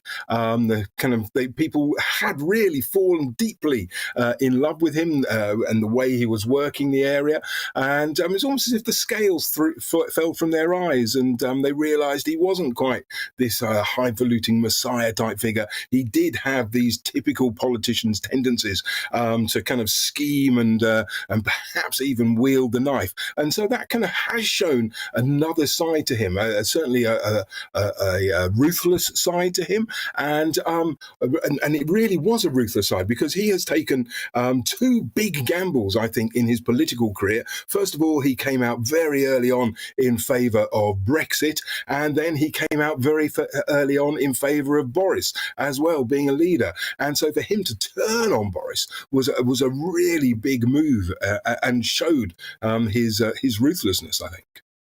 OK, and when it comes to getting the big calls right, some people are suggesting that he crushed the economy during COVID. I mean, that's possibly a bit unfair, but we are now in an economic crisis. A lot of that had to do with the approach that we took to lockdowns. Some people say that was the right approach, others don't. But the fact is, Rishi Sunak has got his economic decisions at the time of a global pandemic like a ball and chain around his neck now. Is it fitting in a way that he, as Prime Minister, has now got to be the one to get us out of that mess? Well, it could well be. He, of course, also, during the leadership elections, he was the one who called out Liz Truss. He was the one who said that she was dealing in fairy tale economics. And it is really as a result of the mini budget that at least a couple of % of the rise in interest rates is down to. So it's not all of his own doing. In fact, there could be, and I sound like a Rishi Sunak apologist here, but there could even be an argument that he was trying to mollify Boris Johnson and trying to bring him into some sort of a sanity where you can't go around splashing the cash and solving all sorts of social care crises without trying to find the money from somewhere. So he is a bit of a pragmatic and realistic politician, perhaps. Yeah, OK. Do you think he's got enough to garner mass public support, though? Because there is the question mark, isn't there, over being asked to choose, as one would expect eventually we will, between Rishi Sunak and Keir Starmer. Oh, good grief. Is it like being asked to choose which occasional table you want in your spare room? Well, I think that is a really interesting point, and because several of the MPs in my area opted to go in early doors for Boris Johnson, and Boris Johnson in the Red Wall area, which is places like Bishop Auckland and Hartlepool, places that haven't elected a Conservative MP since 1885, but did go for Boris Johnson. And he changed the image of the Conservative Party in a way that David Cameron and Theresa May never penetrated into these areas. And so even he came to Sedgefield, Boris Johnson, the day after the 2019 election victory, and he accepted that people in this area had lent their votes to him and therefore to the party. And putting Rishi Sunak in front of the party does again change the perception of the Conservative Party in these red wall areas. Boris Johnson did have some weird, indefinable characteristic that enabled him to reach out to these places. And Rishi, far more managerial sort of a figure. I'm yet to be convinced that he can penetrate deep into Hartlepool or into steel places like Concert and really have the same sort of an impact. Although in my little locality, because of the work, as I was saying, on the Treasury and on the Freeport, he does have a degree of public recognition. But when you go further away from here, I'm not sure how he is going to work. Boris Johnson's a great campaigner, and I'm not sure Rishi yet has that kind of bubbliness. You always want to meet Boris Johnson wherever you go, whatever your politics are. People want to meet him because he will make them laugh. And Rishi doesn't have that charisma yet. No, look, Chris, thank you so much. Great to have you on the show. Great to have you on the show as well at such an important time. Chris Lloyd there, who is features writer at The Northern Echo, importantly, of course, which covers Rishi Sunak's constituency, a chap who has seen his meteoric rise. Fascinating stuff. That Rishi Sunak, apparently affectionately known as the Maharaja of the Dales, apparently refers to himself and his own Richmond seat as the ethnic minority of one, supposedly, has managed to win over a largely farming, rural, conservative, traditional conservative community, which I think speaks volumes over the fact that actually the fact that he is our first ethnic minority Prime Minister matters none to the vast majority of people. Perhaps it only matters to Labour, who, I am informed, apparently some MPs are already starting to use that ridiculous and offensive trope that he isn't actually a proper ethnic minority. Have a day off is wearing very, very thin. Our political editor, Darren McCaffrey, joins us live from Westminster. Darren, what did Rishi Sunak actually have to say for himself, then, in that landmark speech? Sorry, Downing Street. Apologies, Darren. Well, indeed. Yeah, no worries. I mean, it is extraordinary, as you say, that landmark speech, his first speech as Conservative Party leader, incoming Prime Minister. We didn't hear lots of it. And it all was a bit odd. He wasn't kind of looking down the camera, wasn't talking to anyone in a room particularly. It seemed a little bit cold, robotic, I might suggest. I don't know whether this is a thing now with Conservative leaders, that they have to be a little bit robotic. Maybe he needs to relax a little bit, though, to be fair, he's had a pretty frantic weekend, hasn't he? Let me talk you through what he did say, though, in substance. It was only, I think, 83 seconds long, just slightly shorter than Liz Truss's resignation speech here in Downing Street. He said that it was the greatest privilege of his life to be able to serve the country he loves and be able to give back to the country, given the fact that he owes so much. But he added there is no doubt we face a profound economic challenge. We need stability and unity. I pledge that I will serve you with integrity and humility, and I will work in day in, day out for the British public, and talked about uniting the party and the country. So lots of talk of integrity, humility, unity in that speech. Clearly, he's got a pretty tough challenge ahead. We talked about how tough the inbox was for Liz Truss when she was here in Downing Street, 6-7 weeks ago. And let's be honest about this, she's made that inbox even worse for her successor, Rishi Sunak.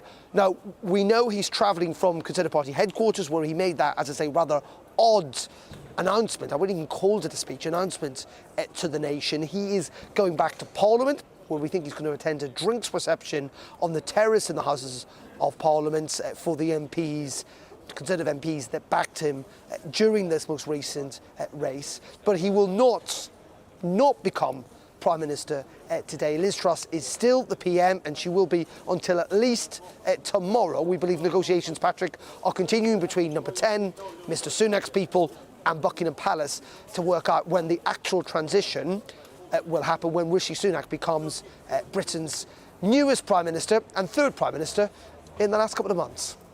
Worth pointing out as well, Darren, as you said, that he will not officially become our Prime Minister until tomorrow when he meets the King, as we understand it.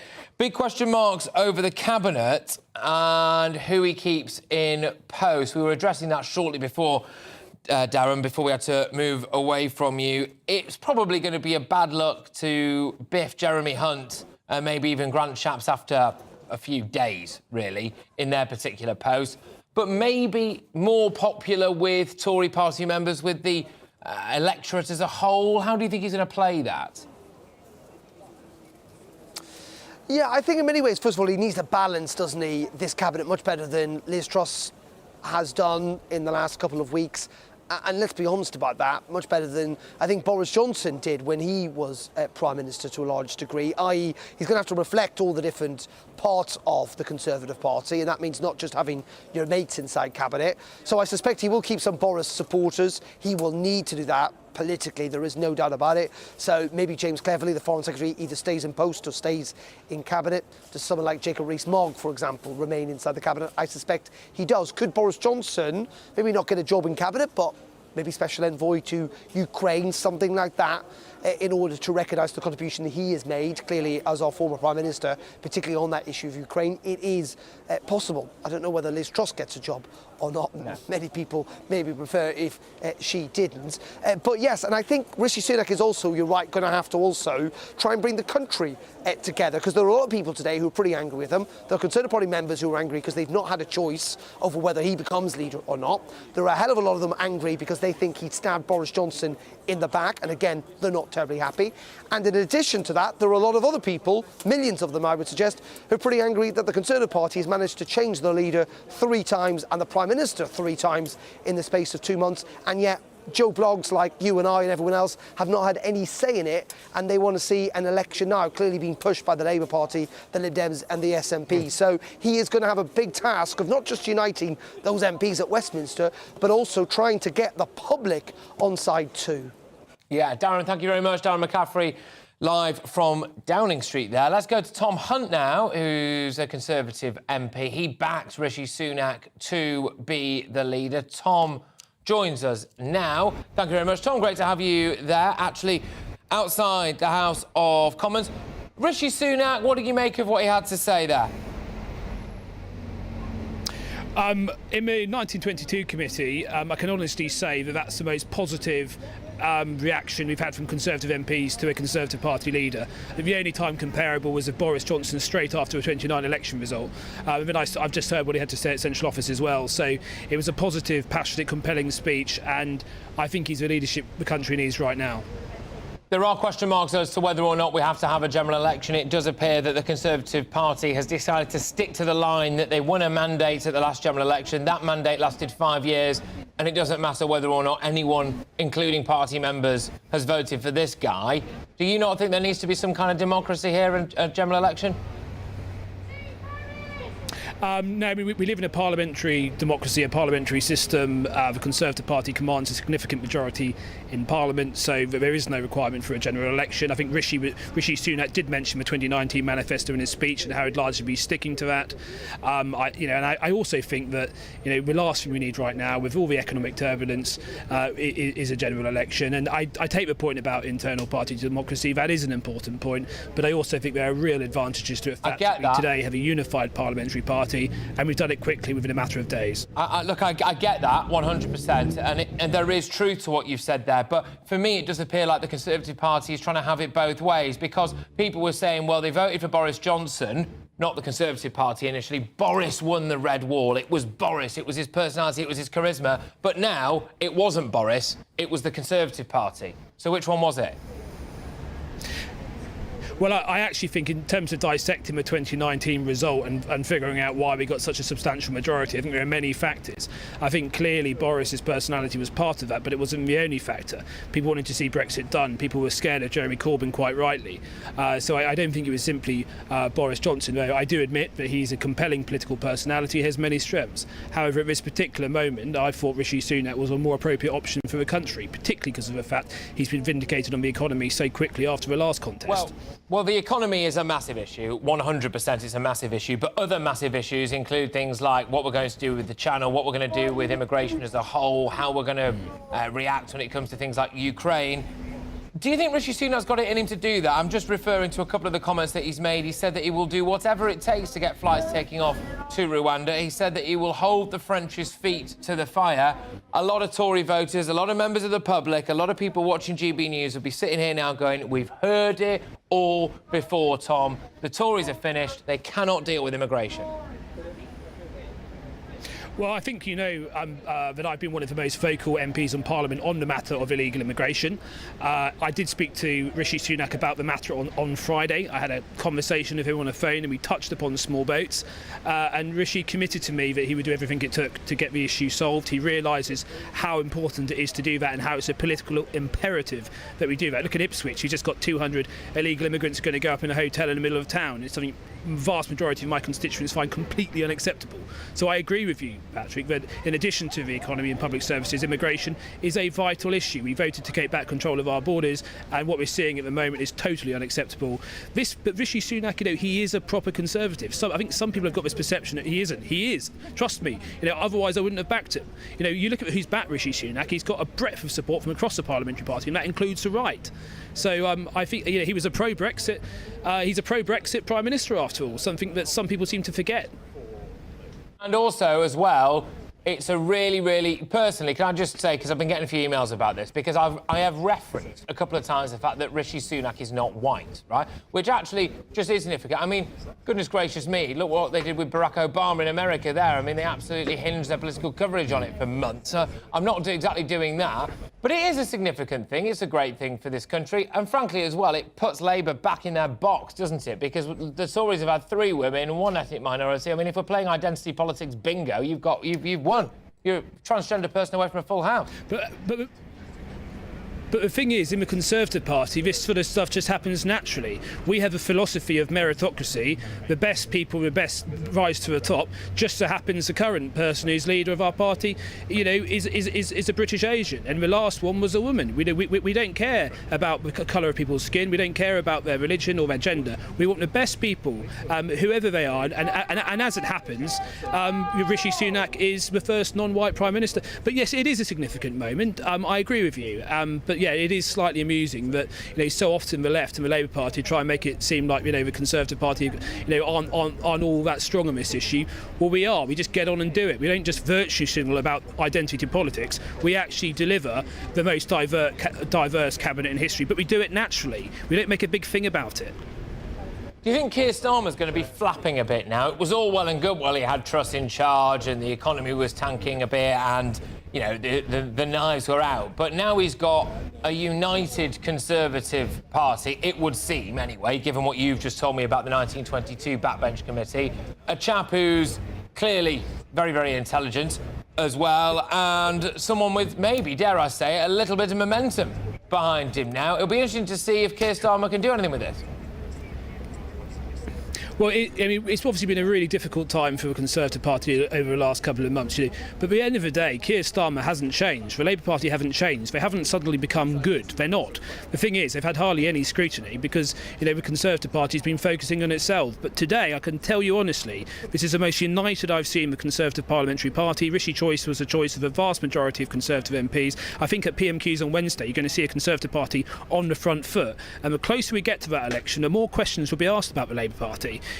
What is their position on the small boats issue? What are they going to do? Because we've seen over the last few weeks what happens when you have unfunded commitments when it comes to either spending or tax cuts. In Rishi, we've got a Prime Minister who believes in sound money, and we've got to ask those questions of the Labour Party.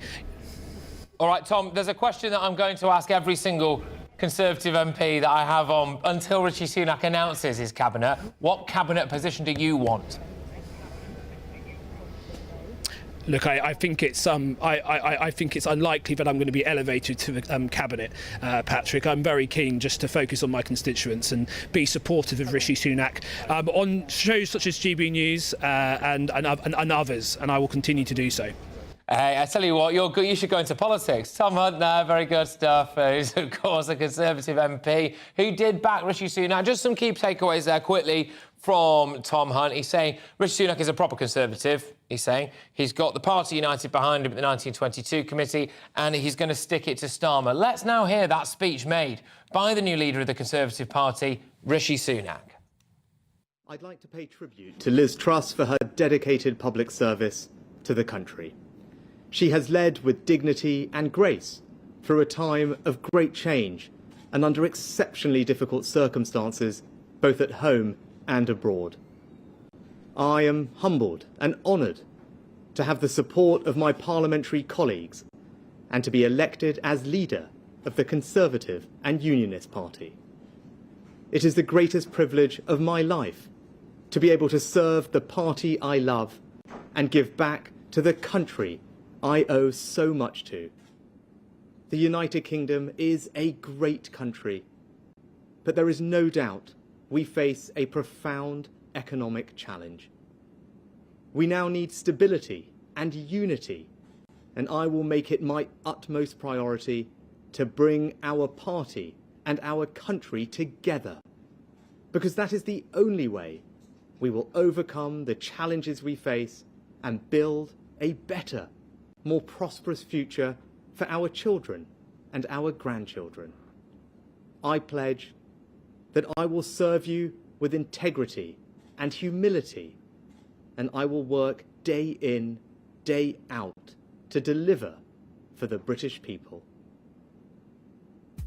OK, that was Rishi Sunak there, the new Tory leader, soon to be the new Prime Minister. What did you make of that mixed bag reaction to his speech there? Some people saying it was very robotic, some people saying it was like he was reading off an auto cue. I know the feeling sometimes when it works, right? But after the break, in fact, the news, the Chancellor is due to publish the government's fiscal rules alongside an OBR forecast and further measures on the 31st of October. But I really want to know the big questions, which is why I brought in the big guy, Liam Halligan, our economics and business editor, who's going to be talking us through what Rishi means for the pound in your pocket and loads more. But right now, it is the news.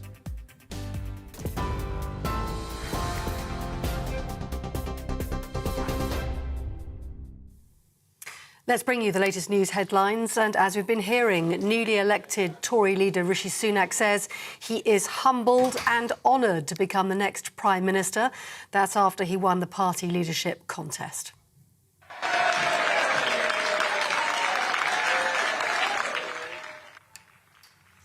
Well, Rishi Sunak was greeted, as you can see, if you're watching on television, by Tory MPs as he arrived at Conservative Party HQ, where he gave a statement shortly afterwards. He won the contest today after Penny Mordaunt withdrew her candidacy.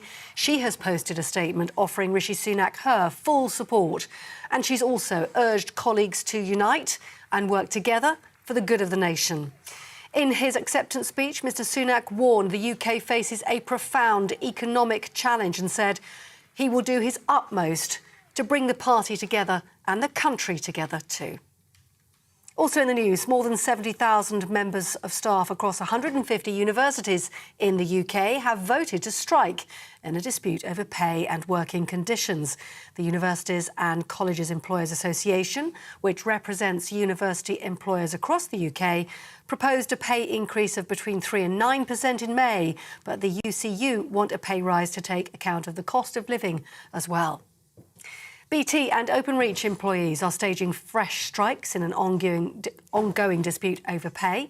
Members of the Communication Workers Union, including 999 call handlers, have walked off the job for 24 hours. The union is demanding a proper pay rise, as it calls it, that keeps up with inflation.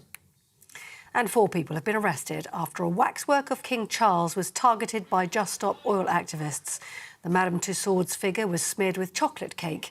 The protesters quoting the late Queen on climate, saying the time for words has moved on to the time for action. The demonstration comes a few weeks ahead of COP27 in Egypt, which the King has decided he won't attend. You're up to date on TV, online and DAB+ radio. You're with GB News.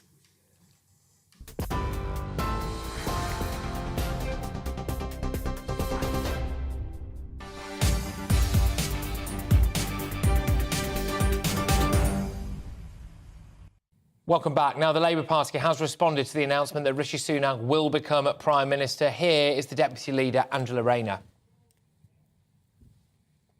Angela Rayner, we've just heard a short speech from the new leader of the Conservative Party, and although it was short, the pound is up and gilt yields are down. Have the Conservatives fixed their problems? I think it's a continuation of the problems that the Conservatives have faced. Look, we're going to have 3 Prime Ministers in 3 months. We've had, Rishi Sunak was the Chancellor, where we've seen low growth. We've not seen that growth in our economy. He's failed to deal with the inflation that we've seen, and families are really worried about the cost of living that they face, and have heard nothing from Rishi Sunak in the, week or whatever it's been that we've had the contest about how he's going to actually tackle the challenges that people are facing today. Does Labour fear Rishi Sunak in a general election? Labour thinks that we should be having a general election. I think everybody who I've spoken to, the public, have said we should be having a general election. There is no mandate now. The Conservatives have completely broken their promises, broke our economy, and now they want to see a general election. They can't just keep doling out Prime Ministers every month because they're in total chaos and they've lost control of the market and haven't got any ideas of how they're going to tackle the cost of living that people are facing. Is weeks more of uncertainty and a potential yet another change in Prime Minister through a general election really what the country needs? Well, what we've seen played out is a coronation here and not an actual election where people have a mandate to serve the British people of this country. You know, Rishi Sunak was rejected by his own party membership only weeks ago. The people of this country now deserve us to go to the electorate to put our policies forward about how we're going to deal with this cost of living crisis that the Conservatives have put upon the British people, and let them have a vote. Now, Rishi Sunak is the first British Asian Prime Minister. The Tories have now delivered 2 Prime Ministers from ethnic minority backgrounds. Is it embarrassing that the Labour Party has only ever been led by a white man?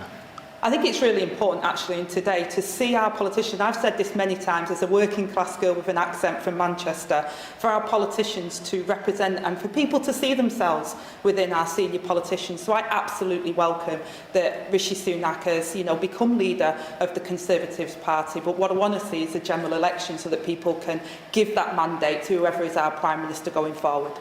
And just finally, the markets obviously reacted badly to the last Prime Minister and her plans. Does it worry you, as a trade unionist, as a member of the Labour Party, that the markets are so influential in potentially turfing out a Prime Minister? Well, what happened when we had a disastrous Conservative budget, mini-budget, that was uncosted with tax cuts which were completely unsustainable? That was the challenge that we faced, and the markets responded accordingly. Now we've got a black hole in the finances directly because of the Conservatives, and people are paying for that through their mortgages, through higher interest rates. We need a fresh start for the country where we're investing in the British industry and we're investing in people and bringing down the cost of living, and that's by growing our economy. Rishi Sunak, in his time as Chancellor, did not grow our economy. That's why we need a fresh start and we need a general election. Angela Rayner, thank you. Thank you. OK, some interesting stuff there from Angela Rayner, the Deputy Leader of the Labour Party. Not all of it coherent. I'm joined now by Robin Walker, Conservative MP, a former Education Minister, and Rishi Sunak backer. Thank you very much, Robin. Well, I suppose you've got your man, but however, a lot of people are saying that you need to have a general election because no one voted for your man.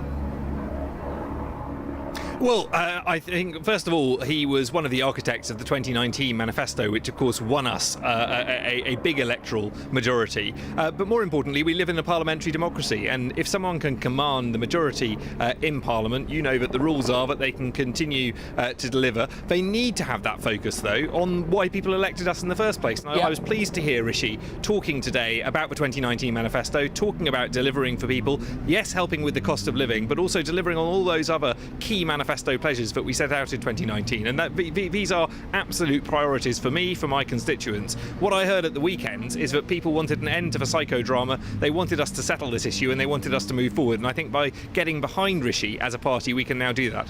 I'm really intrigued to know, Robin, when the email went out to every single Conservative MP to pump the line of we live in a parliamentary democracy, we live in a parliamentary democracy, because all of these MPs that were saying that Boris Johnson won you the red wall, right, are now telling me that it was the Conservative Party as a whole and we live in a parliamentary democracy. So there's clearly a line there that you've all been briefed with. That said, Rishi Sunak has got to try to unite that party now. How can he do that? Because the ERG weren't backing him, which implies that right-wing Brexiteers don't really fancy him.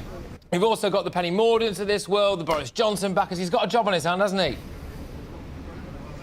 Well, both Penny and Boris have said they would get behind and support the elected leader, and I welcome that. What we saw from the ERG is some of their key spokesmen and leaders actually coming out and endorsing Rishi even before that big ERG meeting. So people like Steve Baker, Suella, both of whom I served with in the Department for Exiting the European Union, and both of whom were firm members of the ERG during that period, indeed some of its leaders, were clearly endorsing Rishi even before that meeting. I think it's fair enough as a caucus that they can have their discussions and they can agree to go their separate ways when it comes to which candidate to endorse. But what is very clear is that only one candidate actually got 100 and more declared supporters, publicly declared, more than 200 in fact, more than half the parliamentary party who got behind them, and that's Rishi Sunak. And I think that shows that he can bring people together. I think it's very important that he learns the mistakes that have been made sometimes in the past, and he doesn't just appoint people from his own team. What I'd like to see is him reaching out across the party and appointing people of talent from all different parts of the party, because it is important that we now govern together as a whole party, and we do that in the national interest. So I hope we can be that broad church that I wrote about in my resignation letter when I resigned from government. I think it is important that we as a party are able to do that, are able to represent our members, but also, crucially, all those people who voted for us in constituencies who aren't all members. OK, do you not think maybe the Tories should be pumping the line a bit that Rishi Sunak actually is a proper Conservative? Supposedly he voted for Brexit. He said he'll do whatever he can to get flights to Rwanda to take off. He said he'll hold the French's feet to the fire when it comes to what's going on in the Channel. Is there a risk that, for the sake of appeasing markets, you might be ditching the Conservative base by not telling them they've actually got a Conservative in charge now? I think we've very clearly got a Conservative in charge, and you're right to point out, of course, that Rishi was one of the earliest and more prominent supporters of Leave. He was someone who David Cameron saw as the future of the party and was very angry when Rishi came out for the Leave side. He's always set out to be a champion of global Britain, and that's something that we as a party should absolutely unite around. I was one of those who made the case for a referendum. I then campaigned for Remain, but I always accepted that we had to implement the result, and I always saw in Rishi someone who is determined to make a success of that. So I hope that we can now all come together. I think, as the chairman of the 22 pointed out, that we are more united as a party than perhaps we have ever been when it comes to issues of Europe and our relationship with the EU. We all want to make a success of Britain being outside of the EU. And so it's right that we should now focus on delivery. And yes, those 2019 manifesto pledges, including dealing with the issues of migration. These are issues that we've got to focus on together and show for our constituents we can deliver on. Robin Walker, you are former Education Minister. What current cabinet job do you want? That's not what I'm in this for. At the end of the day, if I can make a contribution to government, I'd be absolutely delighted to. But I said in the chamber today that I've campaigned for fairer funding for schools all of my parliamentary career. I've done it from the backbench, I've done it from the front bench. I'd be delighted to be able to deliver on that. There you go. Robin, thank you very much. Take care. All the best. Robin Walker, Conservative MP and former Education Minister. I wonder if that job title will change soon. He was a Rishi Sunak backer. Well, it's official. Rishi Sunak will be the next Prime Minister, taking the position of Liz Truss, who lasted a grand total of 44 days. But he's facing no easy task, inheriting a crisis in public finances. I've focused a lot so far on this show about the democratic mandate that Rishi Sunak has. Let's actually talk about now one of the big issues he is facing. The economy, public finances, high inflation, stretched public services, industrial unrest, soaring energy bills, and even the possibility of blackouts this winter. And this weirdly timed Halloween budget is creeping ever closer, like a spider. Is our economy in for a spooking? Let's turn now to economics and business editor Liam Halligan with On the Money. Liam, thank you very much. Great to have you on the show. First and foremost, before we get stuck into the kind of nitty-gritty of this, what does Rishi Sunak really mean for the markets in the short term? Has he actually settled it? Is he a solid choice economically for you? Well, for the financial markets, they seem to be a bit calmer. Since the weekend or early Saturday morning, the borrowing cost, the government's 10-year borrowing cost, what we now know is called the gilt yield. Nothing to do with that old Barbara Streisand album. Guilty. Ask your mum. All right. The gilt yield has fallen quite a lot. It's fallen from about 4.1% to about 3.7%, which is the best part of 0.5%, which is, makes a difference whether you can afford to pay a mortgage or not pay a mortgage. So now, I was just in the newsroom just before coming on, looking at the sort of longer-term graph.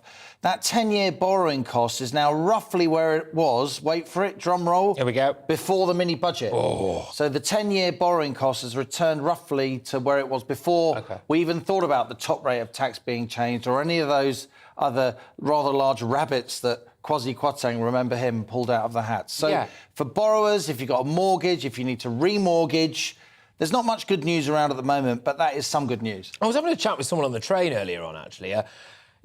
Normal person, as it were, and I think I want to ask a normal person's question, OK? Yeah. Yes, I am a man of the people, Liam. Which is, what does all of this mean in terms of the budget? Because he made this point to me, he said, well, we had Kwasi's budget, that's in the bin. We had Jeremy Hunt stand up and deliver a statement. We don't even know if he's going to stay on as Chancellor at the minute. We've got a statement coming, supposedly, on Halloween. What is going on in terms of our budget? Who's in charge of it? Everyone's confused because no one really knows what's going on. And the reason they don't is because the Prime Minister made certain promises from the dispatch box, and she still is the Prime Minister, Liz Truss, until Rishi Sunak meets King Charles. She said at the dispatch box, for instance, I promised that the triple lock will be observed. Well, does that mean? That means that pensions, the old age pension, among other things, go up by 10.1%, which is the rate of inflation in September. So that means that following April 2023, that's how much the pension will go up by. Jeremy Hunt, we don't know if he agrees with that or not. And I would strongly suspect he will stay on as Chancellor. He was Health Secretary for 6 years. He was the guy who was kind of brought in to clean up the mess after the financial markets reacted badly to the mini-budget. But it's not just pensions, it's across the whole gamut of public policy, all benefits. And in particular, here's the really big one that no one's really mentioned today that I've heard much here across any of the broadcasters.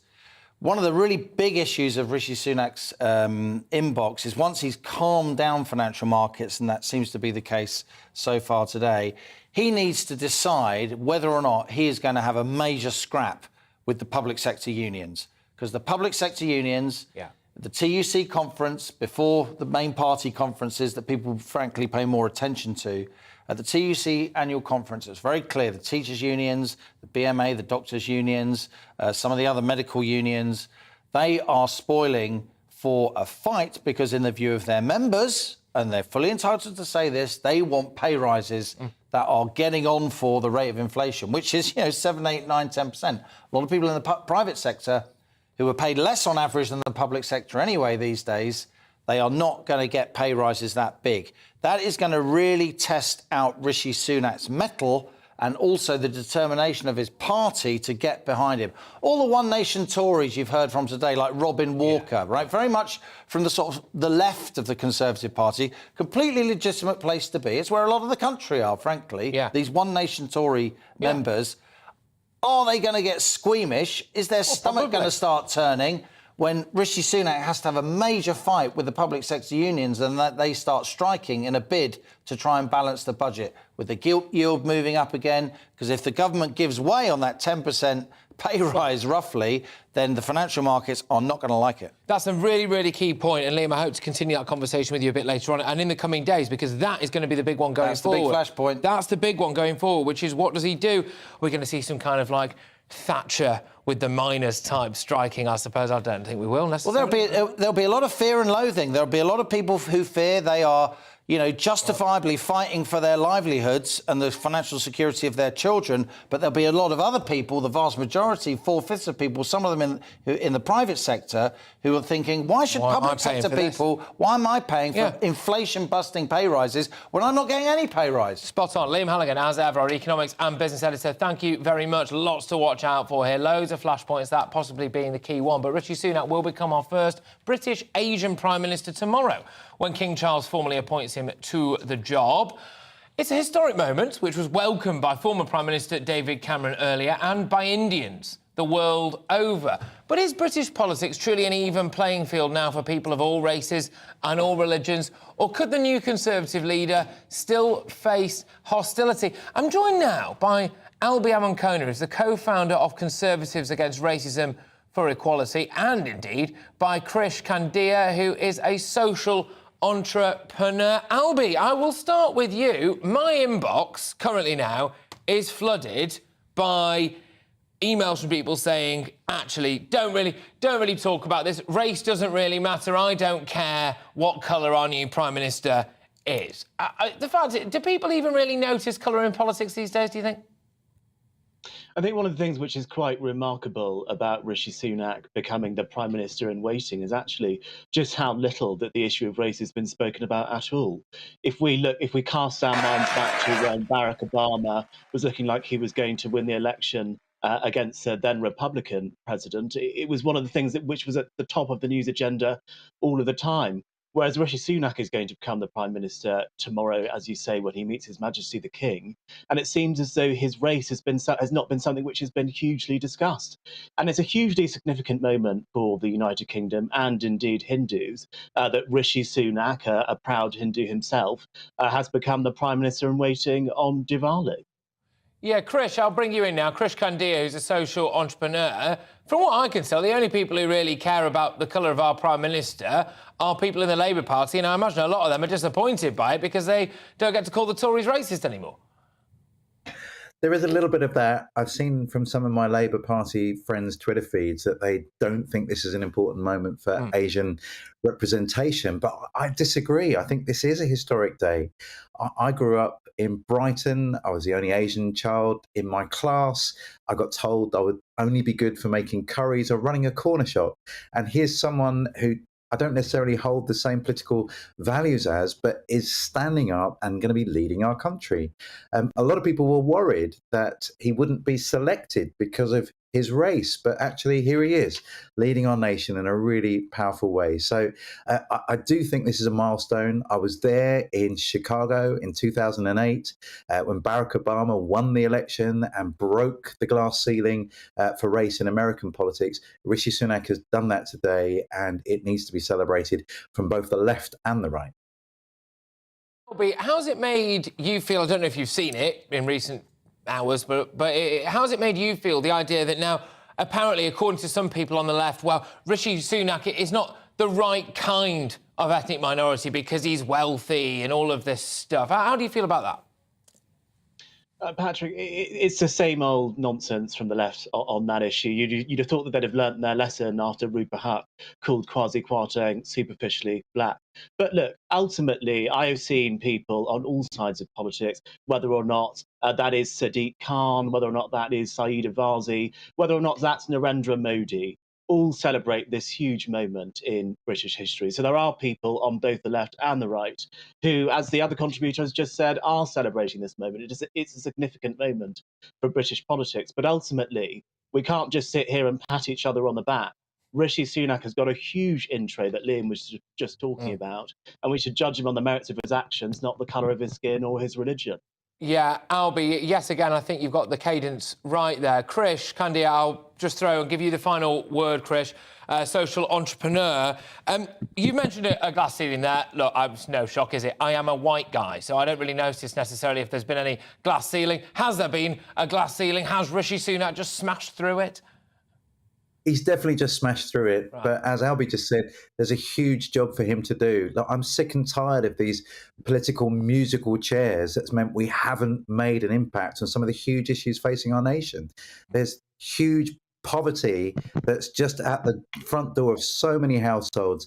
They don't care ultimately who's in power. They just want someone to fix it. And I think that's what we need to happen next. We need to stop playing silly games and start having grown-up government. Now's the moment.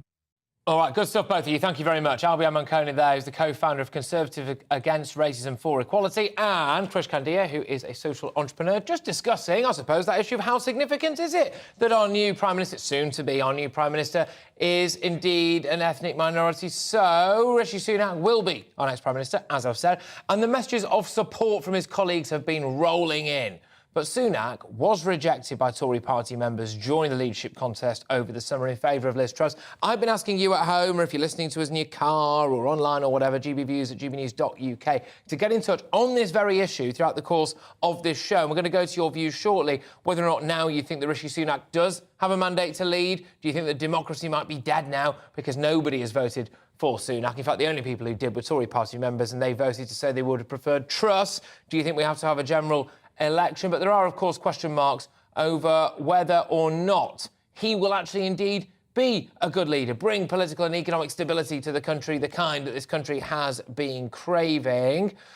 We are going to get a view shortly from the next Conservative leader, I believe, who will be cutting to live. But with me in the studio right now is political commentator and Conservative Party member Reem Ibrahim, who was unenthused by either Sunak or Mordaunt. Reem, thank you very much for joining me. How do you feel today now? I think that what we see now is just this bitter disappointment with us party members. I mean, we've initially voted in Liz Truss as our party, Conservative Party leader. We've now been told by Conservative members of Parliament that Rishi Sunak is our next Prime Minister, with no sort of say within the party. So you're a Conservative Party member. You feel marginalised, do you? I do, because I think that what we have at the moment is we're being forced to concede, to have this sort of left wing of the Conservative Party is sort of really pushed forward in the party. We voted for Liz Truss. We thought that she was this sort of free market maverick, that she understood that government has the propensity to do more harm than good. I don't want to cut you off immediately, but can I just pick you up on that? Because Liz Truss used to be a Lib Dem.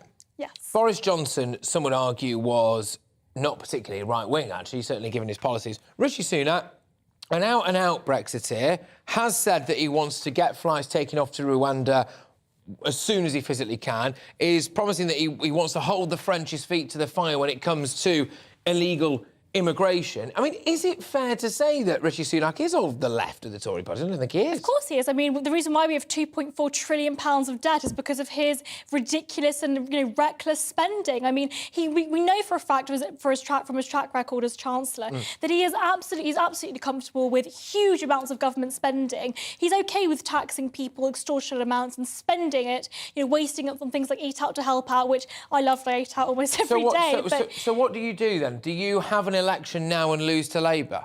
No, we don't have an election now. We've just got to push through the next 2 years.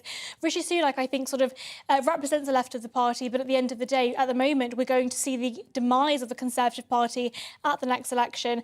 I think this entire idea that it's undemocratic is completely incorrect. We vote in parties, and I think this is where maybe the Tory MPs have got the right idea. We vote in for our Conservative members of Parliament. We do not vote for our Prime Minister. This is not the US. It's not a presidential system. We vote for our individual members of Parliament, and so we vote for those parties. parties. I think we don't need a general election until the next 2 years. People want us to get through this difficult winter. We've got the cost of living crisis. We've got, energy bills going through the roof, despite the amount of money the government is spending. Very quickly, does the Conservative Party have to apologise to its own members? Now, I am not a member of the Conservative Party. In fact, viewers and listeners might be intrigued to know that I, 2 days ago, joined the Monster Raving Loony Party. Actually, I thought, why not? Let them have a go. But I'm being serious about that, by the way. But at the minute, Tory Party members, I think, do feel marginalised, do feel as though that their view doesn't necessarily matter, and do feel confused. Do you think that Tory HQ has to apologise to its own members? I think they probably should, because we've supported the free market vision that we thought that Liz Truss had, and then we've basically been told by Tory MPs, no, we wanted Rishi Sunak and you're going to get him.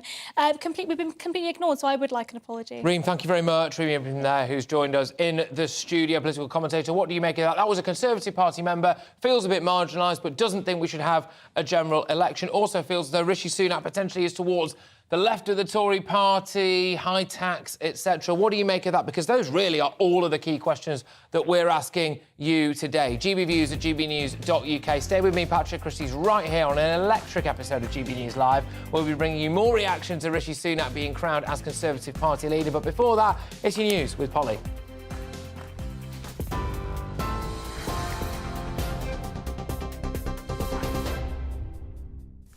Patrick, thank you, and good afternoon to you. The latest news headlines on GB News. Newly elected Conservative leader Rishi Sunak says he is humbled and honoured to become the next Prime Minister.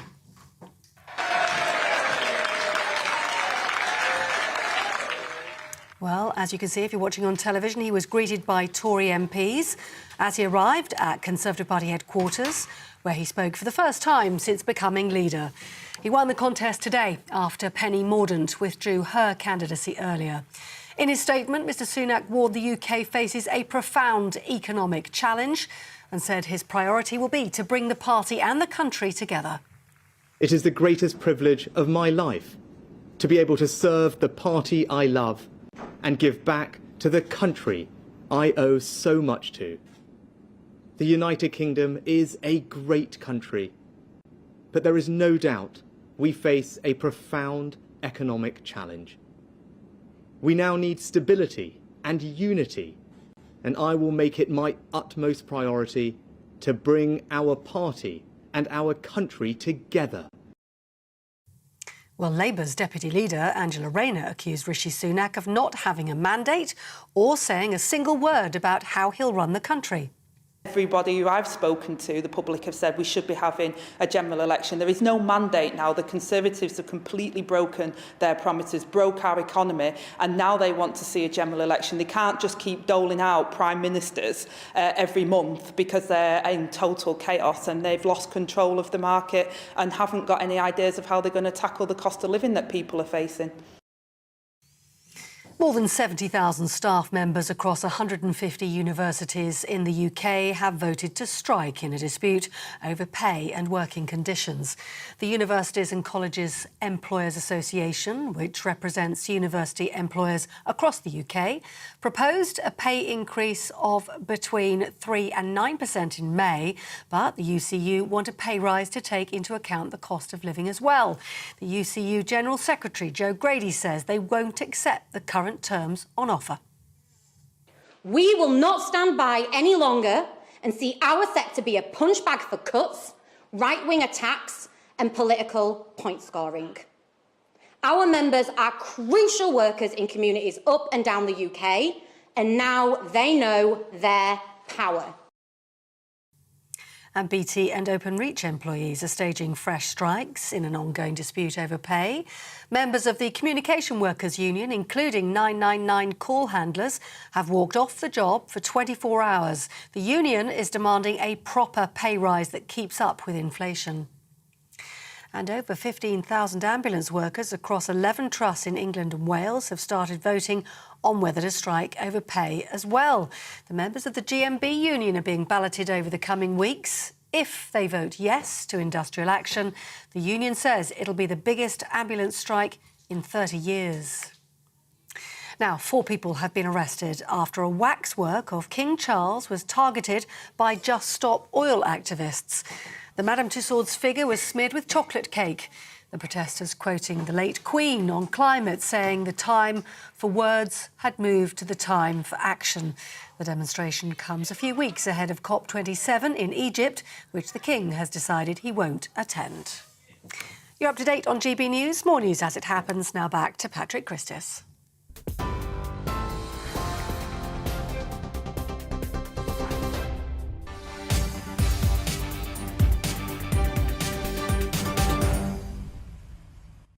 Here we go. Rishi Sunak, it is then. The new Prime Minister has warned the Tories have to unite or die in the face of a profound economic challenge facing the United Kingdom. He was crowned leader of his party after rival Penny Mordaunt wasn't able, apparently, to garner enough votes from fellow MPs to reach the 100 required to put the leadership contest to a vote.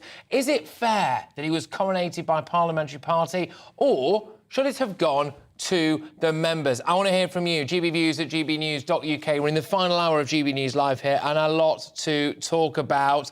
Can Rishi Sunak actually win the red wall? Is he too rich to rule, or do you not care about that? I actually certainly don't. Is it significant that he's the first ethnic minority Prime Minister? Again, not something that I think matters, apart from to potentially some bigots in the Labour Party. Can the Conservative Party actually unite behind him? But, crucially, arguably most importantly, is it general election time, people? Is there a bigger question here, a wider question of democracy? I've got Red Wall MPs, I've got Brexiteers, I've got Labour MPs, I've even got Lib Dems, if we can find one of them. But I have to hear from you on those questions. GBviews at gbnews.uk. We are the People's Channel. General election time, anyone? What do you reckon?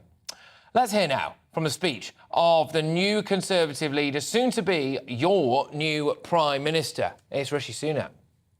I'd like to pay tribute to Liz Truss for her dedicated public service to the country. She has led with dignity and grace through a time of great change and under exceptionally difficult circumstances, both at home and abroad. I am humbled and honoured to have the support of my parliamentary colleagues and to be elected as leader of the Conservative and Unionist Party. It is the greatest privilege of my life to be able to serve the party I love and give back to the country I owe so much to. The United Kingdom is a great country, but there is no doubt we face a profound economic challenge. We now need stability and unity, and I will make it my utmost priority to bring our party and our country together, because that is the only way we will overcome the challenges we face and build a better, more prosperous future for our children and our grandchildren. I pledge that I will serve you with integrity and humility, and I will work day in, day out to deliver for the British people. That looked like a hostage video, didn't it? It looked like a waxwork. If he stands there long enough, Just Stop Oil will slap a cream cake on his face. Goodness gracious me. Andrew Bowie, Conservative MP and Rishi backer, joins me now. Andrew, thank you very much. I mean, that was pretty wooden. Oh, come on. We've just got a new Prime Minister, a new leader, somebody that's united the Conservative Parliamentary Party. I think we should be very happy that we're not going to go through any more days, weeks or months of the psychodrama that's engulfed the government for the past period. We've got to focus on the positives. We've got to focus on what Rishi's going to bring to the country, which is solid, serious, professional and competent government, something I think that the United Kingdom is crying out for. And I think that that speech demonstrated exactly what we're going to get. You know, what we need right now is to focus on the issues that are facing the country. That's what Rishi's going to do. And I'm absolutely delighted that he's going to be passing through the door of number 10 tomorrow as Prime Minister. OK, it's an increasingly mixed bag in my inbox in front of me here, Andrew. Some people are saying, yes, OK, now is the time for stability and we need to crack on. Quite a lot of people, in fact, most of them, are saying to me that it's time for a general election because Conservative Party members didn't vote for Rishi, they voted for Liz Truss. And now it looks a little bit like the adults in the room wearing their big banker suits have taken over and the public haven't had a say. Have you not got to go to the polls?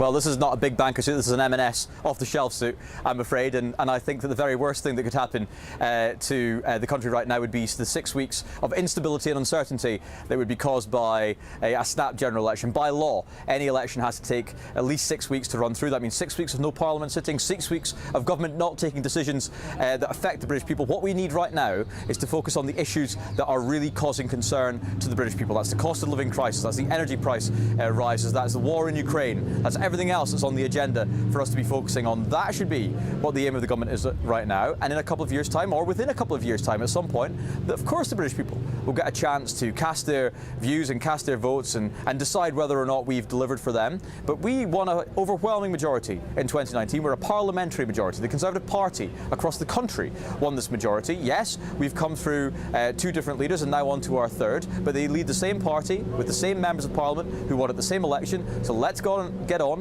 Let's deliver that 2019 manifesto, and let's focus on what the British people need us to be delivering on. OK, you're not the only person wearing an M&S suit, by the way. There you are. But Liam Halligan, our economics and business editor, raised a point that we're not hearing enough of in other media outlets at the moment, which is that at some point Rishi Sunak is going to have to face down the unions, and that's going to be uncomfortable. How's he going to do that? What do you want him to do? Because it's a choice. He faces them down and we face strikes, or he gives them a pay rise somewhere near in line with inflation. I think we need to face them down. I think we need to be on the side of the hard-working British people who are fed up with being held to ransom by militant trade unions who are stopping people getting on with their daily lives by either that being the train drivers going on strike or postal workers going on strike. Of course, everybody's facing the cost of living situation right now. Of course, postal workers and train drivers are balloting to increase their own pay. But the fact is these militant trade unions who are deliberately going out of their way to obstruct the deals that are being struck in good faith by their employers, by the government, and by other organisations are the very people that we should be taking on right now and not giving in to them. We need this country to move forward, and we're on the side of the hard-working British people. And Rishi Sunak will be standing up for them in the months and weeks ahead. He's got a massive job because, yes, all right, he's got the economic crisis, he's got what we've just discussed there about facing down the unions, which he's going to have to do. But he did allude to himself, apparently, saying that there's an existential crisis in the Conservative Party, and from where I'm sitting, a lot of that has to do with immigration and illegal immigration. How on earth does Rishi Sunak get to grips with that? Because if he doesn't, frankly, a lot of people think the Tory party's gone. Yeah, look, I mean, immigration is one of the huge issues that Rishi's going to be tackling. He's very much in favour of the Rwanda policy that was introduced by Boris Johnson. He absolutely wants to get to grips with the small boats crisis that we have in the English Channel. He made that very clear over the summer in numerous hustings, and we'll be finding out more about exactly how he's going to be doing that over the next few days and weeks as he actually gets in to Downing Street and appoints as Home Secretary and moves this country forward. There are numerous challenges that this country face. That is just one of them. And the Conservative Party, I think, having elected Rishi Sunak, is now in a good place to come together, to move forward and to unite as one as we tackle these huge challenges, as you said, the British people expect us to take on and fix. OK, final question. What cabinet position do you want? Look, I'm just delighted for the Conservative Party, I'm delighted for the country that Rishi Sunak is now in 10 Downing Street and that we can get on with the serious business of dealing with the country's problems and moving us forward over the next few months. Yeah, but in an ideal world, you'd happily serve in the cabinet, wouldn't you? Look, I am just happy that Rishi Sunak has won the election today. I'm happy we can put the psychodrama of the last few months behind us, tackle the big issues that we've got. I think that's what the British people care about, not whether or not I, in my M&S suit, is going to be sitting around the cabinet table of Rishi Sunak.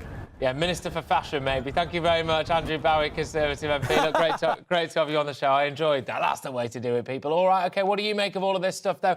Loads of really important questions to be asked when it comes to Rishi Sunak, who was, I suppose, anointed, really, wasn't he, as Conservative Party leader, will therefore become our Prime Minister when he meets with King Charles tomorrow. He's yet to put his cabinet together. We're going to be getting that in dribs and drabs, one would imagine anyway, over the course of today, certainly over the course of tomorrow. Big question marks over whether or not we should have a general election. I completely buy this idea that the country needs stability. I have been sick and tired of the fact that in a cost of living crisis, yeah, whatever's going on in Ukraine as well, and frankly, all the other issues, like what's been going on in the Channel, for goodness sake, it does appear that we've had a complete lack of political leadership in this country at exactly the time when we needed political leadership. So I completely buy that a general election right now is possibly not the best thing for Britain. But from a moral perspective, who has voted for our current Prime Minister, or is about to be our current Prime Minister anyway? Because even Tory party members didn't actually vote for him just a few weeks ago. So do you feel as though it's general election time? GBViews at gbnews.uk. Our political editor, Darren McCaffrey, joins us live from Downing Street. Made sure I got it right this time. Darren, what's the latest for us, please? Well, Rishi Sunak is at the moment thanking many of those MPs with a bit of a drinks reception in Parliament for those that have campaigned alongside him during the summer and obviously over the last couple of days to ensure that he does become the new Conservative leader. Let's first of all talk about the logistics of all of this. We know it's not going to happen today, i.e. that he becomes Prime Minister and enters into number 10 behind me. Liz Truss is, of course, still our Prime Minister. We think it is going to happen tomorrow. Negotiations somewhat continuing, but we think probably tomorrow mid-morning, that Liz Truss will travel to Buckingham Palace to tender her resignation as Prime Minister, followed there by Rishi Sunak, who will accept the invitation to form a government. And then the really tricky decisions begin. Who's going to sit around that cabinet table? Who's going to get what jobs? And also that really, really tough preparation for the midterm fiscal plan that we're expecting to be announced by Jeremy Hunt. That's the one certainty we do have, who will remain as Chancellor, we think, on Halloween, October 31st. Some really, really big decisions to be made about departmental spending, about potential tax rises, about trying to get the economy back on track. None of that is going to be terribly easy. I think looking back at that speech that he made to camera, I say to camera, but he didn't seem to be looking at the camera. Yes, you're right, it was rather stilted, it was rather wooden from Rishi Sunak. He is somewhat better at kind of talking to people than he is necessarily trying to talk to a camera. It was very short as well, only about 80, 90 seconds long. It did focus on integrity, on humility, on trying to unite the country and the party, and that will be his biggest task, frankly, Patrick, trying to not just get the Conservative Party back on board and governable, but also trying to get the public behind him, because as you say, there are a lot of Conservative members pretty angry that they didn't get a choice in this, that they feel angry that he may well have stabbed Boris Johnson in the back, but also a lot of other people out there who are not Conservative members, who are members of the public, like you and I, who may be frustrated that we've had 3 Prime Ministers this year, and fundamentally we've not really had much of a say in terms of the electorate in any of that process. So I think he's going to have a pretty difficult job trying to get things on an even keel. And as you say, that's aside from all the other issues like strikes, like the cost of living crisis, like trying to deal with potentially energy blackouts this winter. Well, it is the most difficult in-tray I think any Prime Minister has faced probably since 1945. Yeah, an in-tray as thick as mints, that's for sure. Darren, thank you very much. Darren McCaffrey, our political editor, and of course, the unions. Rishi Sunak might have a Thatcher moment on his hands. Does he face down the unions? That could be a good way of getting public support, though, because I am convinced that the vast majority of the public are not on the side of actually some rather well-paid train drivers and workers and teachers and people like that. I understand they do an important job for the country, but do they deserve a pay rise in line with inflation, especially when a lot of them have already had not 1 but 2 pay rises in the last couple of years? Have you had a pay rise in line with inflation? Why is it just public sector workers? Would your support for Sunak go up if he faced down the unions? But talking of public support, an overwhelming majority of Conservative MPs voted for Rishi Sunak, but some Conservative Party members are angry that they did not get a say in who the next leader would be. Well, in a way, they did get a say, actually, who the next leader would be. There was a choice between Sunak and Truss, and it wasn't Sunak, was it? So they're reportedly leading to many people cancelling their memberships. I've had emails in front of me right now saying I'm no longer a Tory party member. Someone tweeted me about that whilst I was on air a few minutes ago, saying they've ripped up their membership, cut up their card. He hasn't faced a public vote, has he, Rishi Sunak? Nor had his predecessor, Liz Truss, although she did, of course, come in with at least some membership support. Can we really claim that we live in a democracy right now without there being a general election? I am joined now by Liberal Democrat MP Jamie Stone, who represents Caithness, Sutherland and Easter Ross. Jamie, do you think it's undemocratic that Rishi Sunak isn't immediately calling for an election? Well, look, put it this way. I've had an extraordinary number of people emailing me over the weekend, stopping me in Tesco's, even at my pantomime rehearsals, saying, look, this is all a game, this is a farce, there should be an election. And this is not a party political point, because these are people of all political persuasions, all walks of life.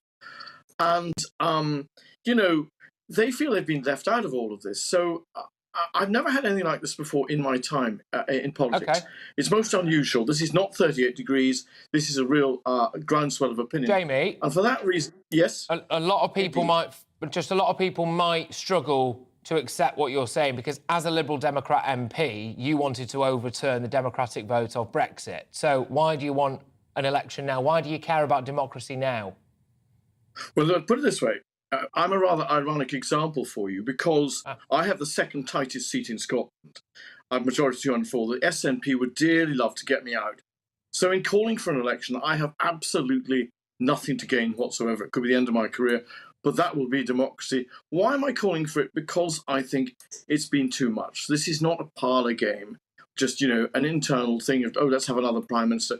It's about democracy. And look, one last point, which is, I think democracy only works if the electorate have faith in it. And what I'm hearing in my vast, faraway constituency is quite worrying, because if the electorate think that they haven't got faith in democracy, that's extremely dangerous for us as a country. Yes, OK. I just wonder why this is more important for you democratically than the largest referendum that we ever had, because there was a lot of quibbling about that. We've got to have a second referendum. So if we had a general election tomorrow and Sunak lost, would the Tories have the right to say, hang on a minute, we need to have another general election and keep going until he wins? No, I don't think so. I think this is sort of, the British public is sensible, and they'll say, OK, that was the general election result, and we accept that. You know, how different that is to Donald Trump. And I have great faith in the electorate. And as I say, I could go over the cliff. It could be the finish of me. But at least I would have some... I get some sense that the people had spoken at long last, and that they deserve that. It's as simple as that. I think it's a fundamental right. And look, you know, my constituency is not the same as rural England or Sussex or the south of Scotland. It's very, very far away. And these are ordinary citizens making their opinions very clear to me.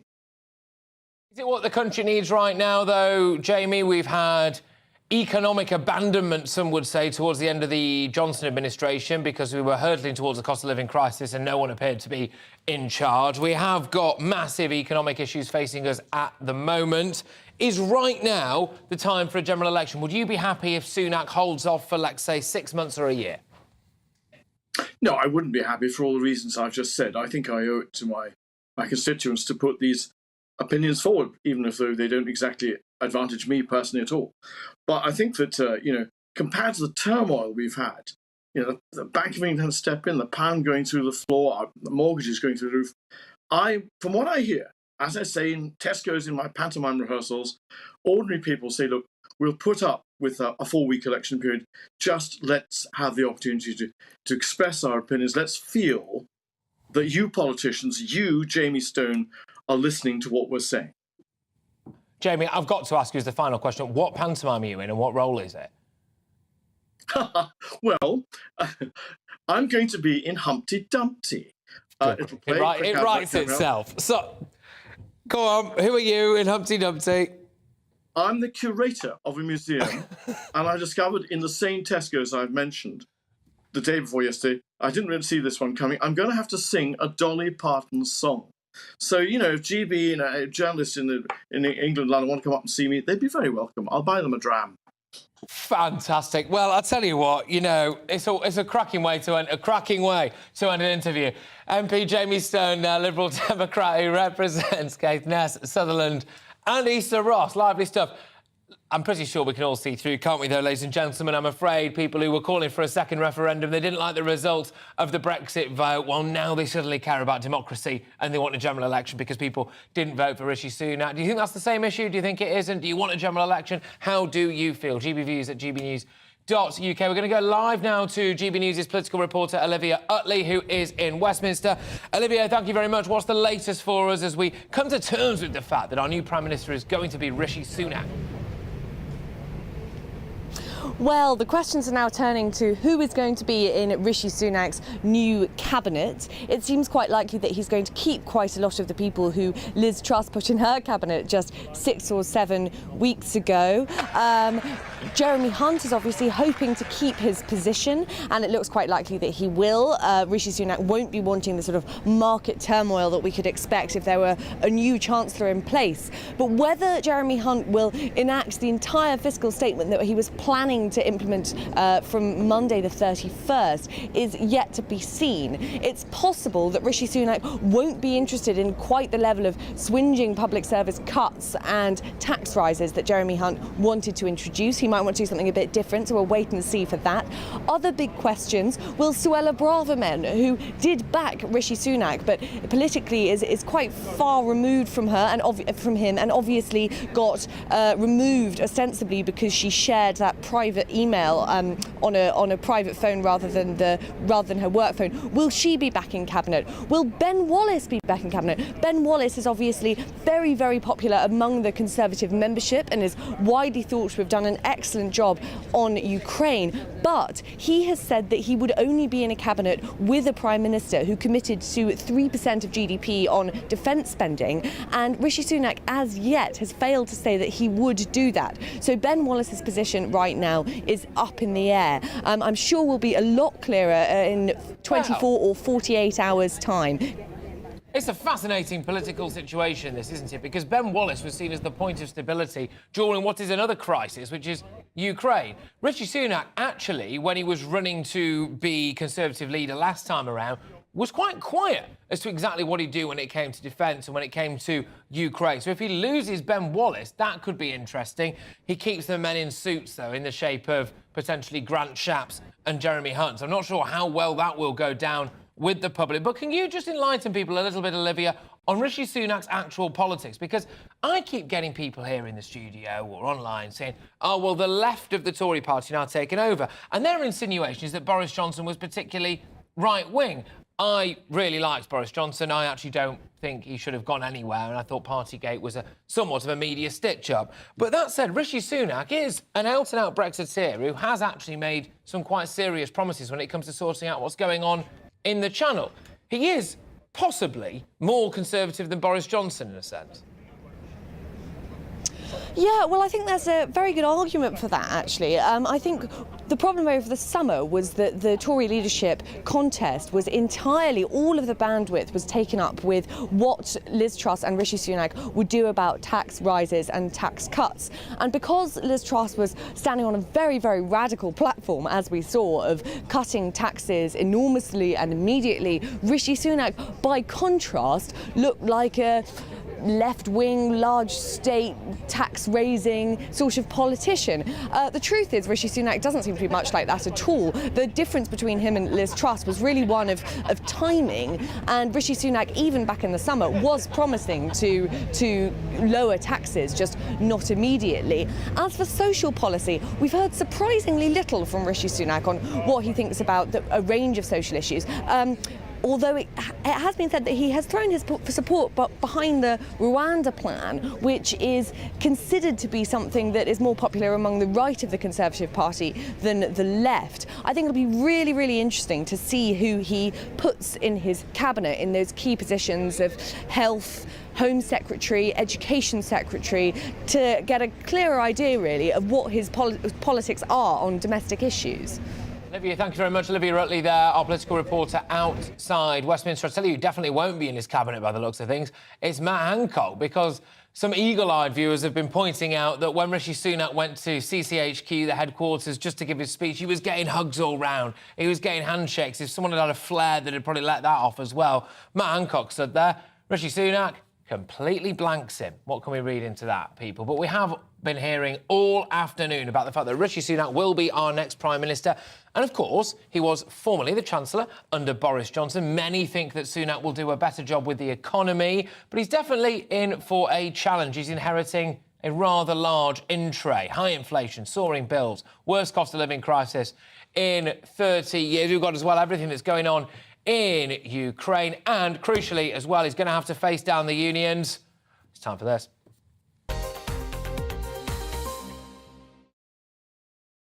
Well, indeed. I'll tell you who is a man for a crisis. It's this guy. It's economics and business editor Liam Hannigan with On the Money. Liam, thank you very much. Just quickly, something we've been talking about all show, really, which is the possibility of a general election, whether or not you should have one. Just economically, actually, at this particular moment in time, what would it mean to have a general election? I think it would be 6 more weeks of uncertainty. I think the financial markets really wouldn't like it at all. Labour are obviously way ahead in the opinion polls. And I don't think it's controversial to say if the financial markets are worried about a Conservative Chancellor, they're going to be pretty worried about a Labour Chancellor as well. And I say that without taking any credit away from Rachel Reeves and the shadow Treasury team on the Labour front benches, who I think are doing a pretty good job at trying to make themselves look more credible. But we just don't know anything about what they will actually do. They know what they don't want, but we don't know what they do want. We do know that there is still a very strong left-wing presence among the trade unions, and they fund big chunks of the Labour Party. And we know that the government faces this autumn a very big showdown with trade unions, as we were talking about earlier on your show, Patrick. So I think if there was a general election, that the fall-off that we've seen in borrowing costs over the last 48, 72 hours as a Rishi Sunak chancellorship, premiership has become an inevitability, with Mr. Boring himself, Jeremy Hunt, staying there. Boring as a good word in the current context after the financial fireworks of recent years. I think if there was a general election, and had there been Boris Johnson getting through to the second round, and with more days of uncertainty, is it going to be Johnson, is it going to be Sunak? The fact that we've got a settled Prime Minister now, and he's seen as the most fiscally conservative, in the old-fashioned sense of the word, of the choices available. That's why borrowing costs are coming down. That's why mortgages will start to get a little bit cheaper. Not cheap, but cheaper. And I think a general election, objectively, would have undone all that. Two things I want to rattle through with you quite quickly. You mentioned earlier, and it's important because it doesn't seem to me like you're getting this in other news outlets, which is what we're here for, right, Liam? Which is something that's staring Rishi Sunak in the face, a showdown with the unions. Talk to me about how he's going to manage that, because the public going to have to just buckle up and face down strike action so that they don't get a pay rise in line with inflation? Because I think if Sunak wins that, frankly, his popularity goes through the roof. Well, his popularity may go through the roof, Patrick, among the silent majority. People who are angry with trade unions holding us to ransom as we tried to commute to work, or securing for themselves big pay rises, which the 4/5 of us who work in the private sector then have to pay for. They don't appear on television and complain. They don't have columns in The Guardian or the Financial Times, for instance, not to single out those two papers in particular, but it tends to be much more vociferous people with media platforms who back trade unions. Not always, you wouldn't see yourself as somebody backing trade unions instinctively. So it's not a unanimous thing at all. But I think in general, the trade unions are very, very effective campaigners. I think in particular, they've got some really talented, if that's the right word, leaders knocking about at the moment. People like Mick Lynch are very sharp. Very, very good at dealing with interviewees, very, very good at capturing the public mood. You can't take that away from him. He was good on Have I Got News for You? He's an elected representative. His members pay their dues, fair dues. They're well entitled to have the most effective leader they can. But I think if there is a kind of soft, fuzzy feeling for Rishi Sunak now, he's certainly the person who most people who don't vote Tory wanted to be Tory leader. So a lot of the political commentariat, then I think that fuzzy, warm feeling will go quite quickly, because he is going to have to face down the big public sector unions. We don't have the same percentage of union membership as we did in the 70s, when half the workforce were in trade unions rather than about a quarter now.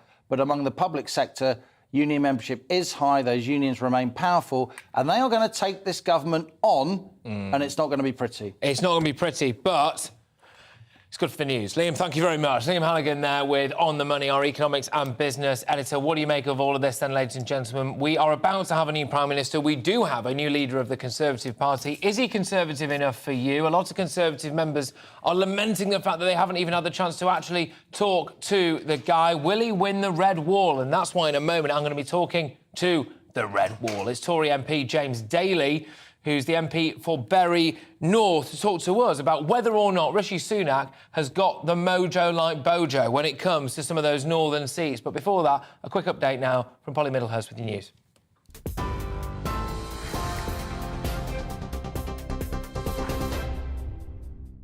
Patrick, thank you. Good afternoon to you. The top stories. Newly elected Conservative leader Rishi Sunak says he is humbled and honoured to become the next Prime Minister.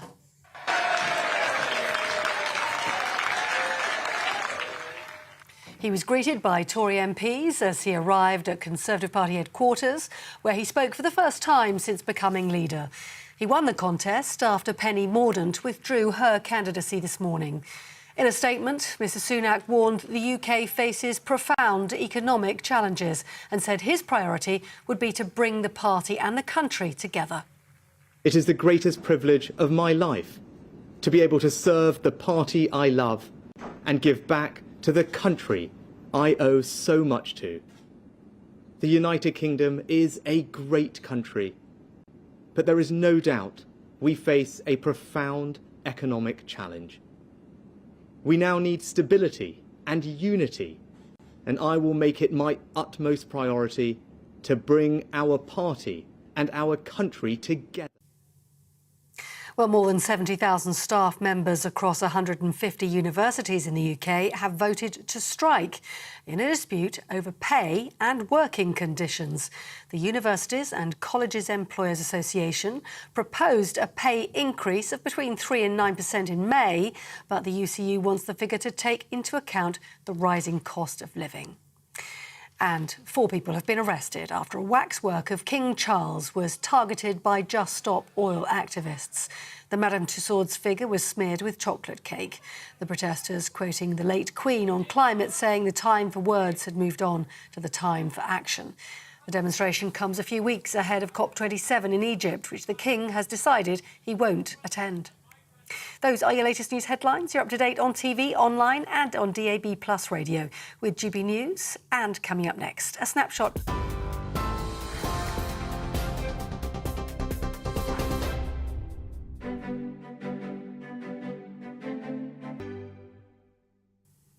That financial report for you right now, and the pound buying $1.1287 and €1.1434. The price of gold, £1,463.18 an ounce. And the FTSE closing at 7,013 points.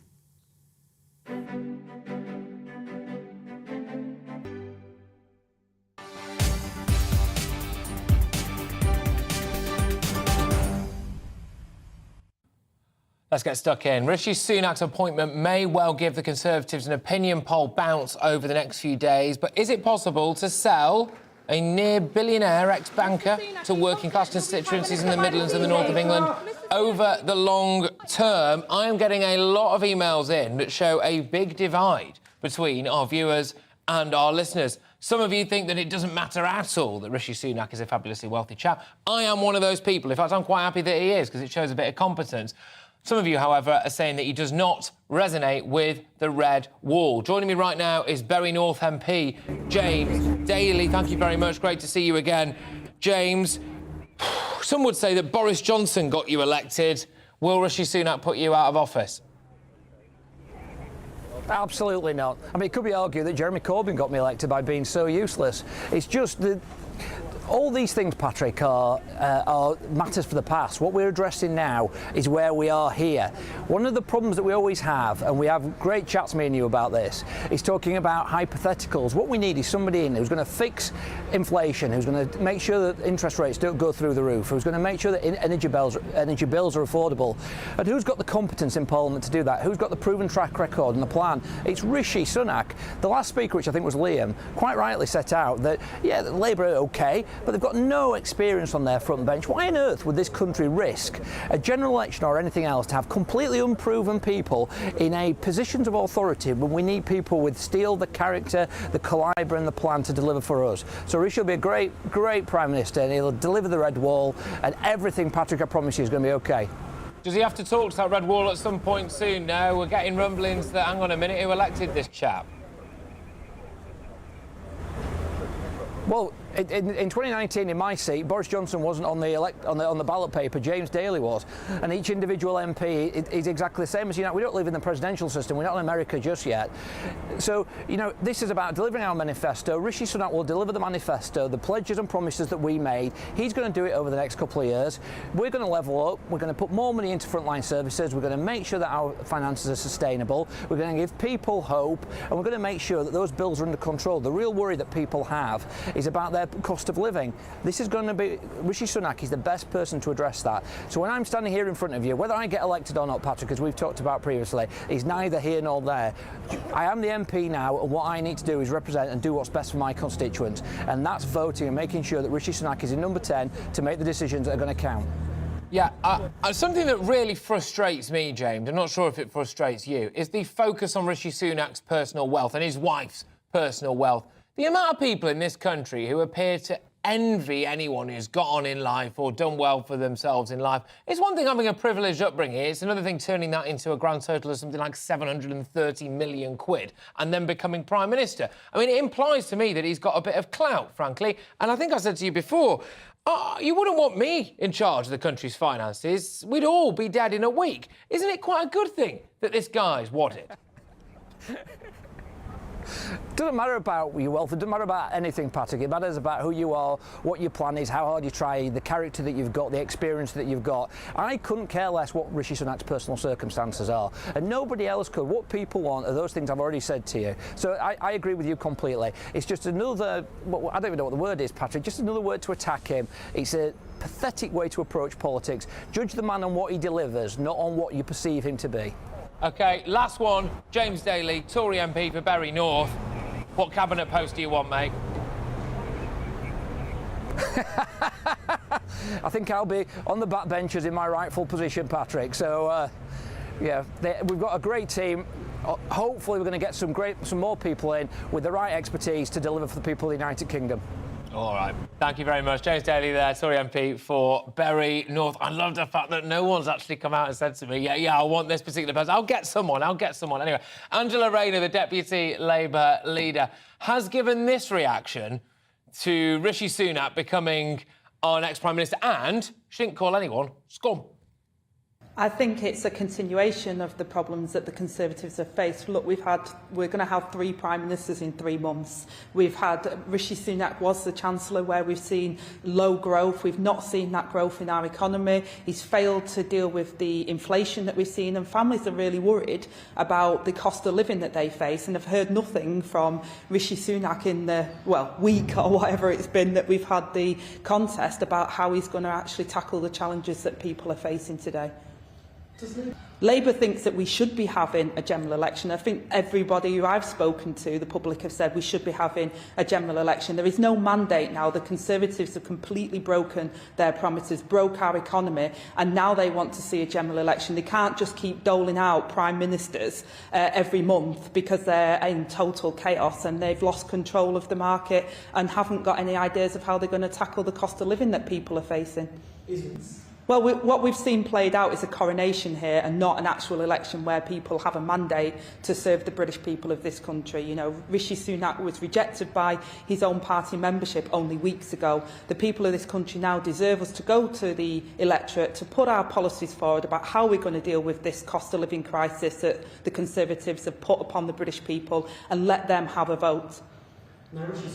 I think it's really important, actually, in today to see our politicians. I've said this many times as a working class girl with an accent from Manchester, for our politicians to represent and for people to see themselves within our senior politicians. So I absolutely welcome that Rishi Sunak has, become leader of the Conservative Party. But what I want to see is a general election so that people can give that mandate to whoever is our Prime Minister going forward.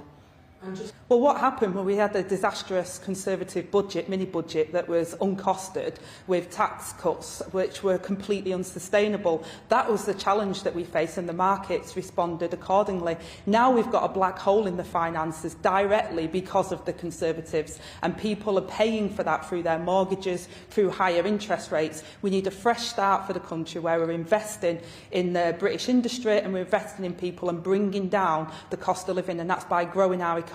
Rishi Sunak, in his time as Chancellor, did not grow our economy. That's why we need a fresh start and we need a general election. How long was it before Gordon Brown had a general election when he took over from Tony Blair? Angela, would be interesting to know that, wouldn't it? And whether or not she would have wanted one then.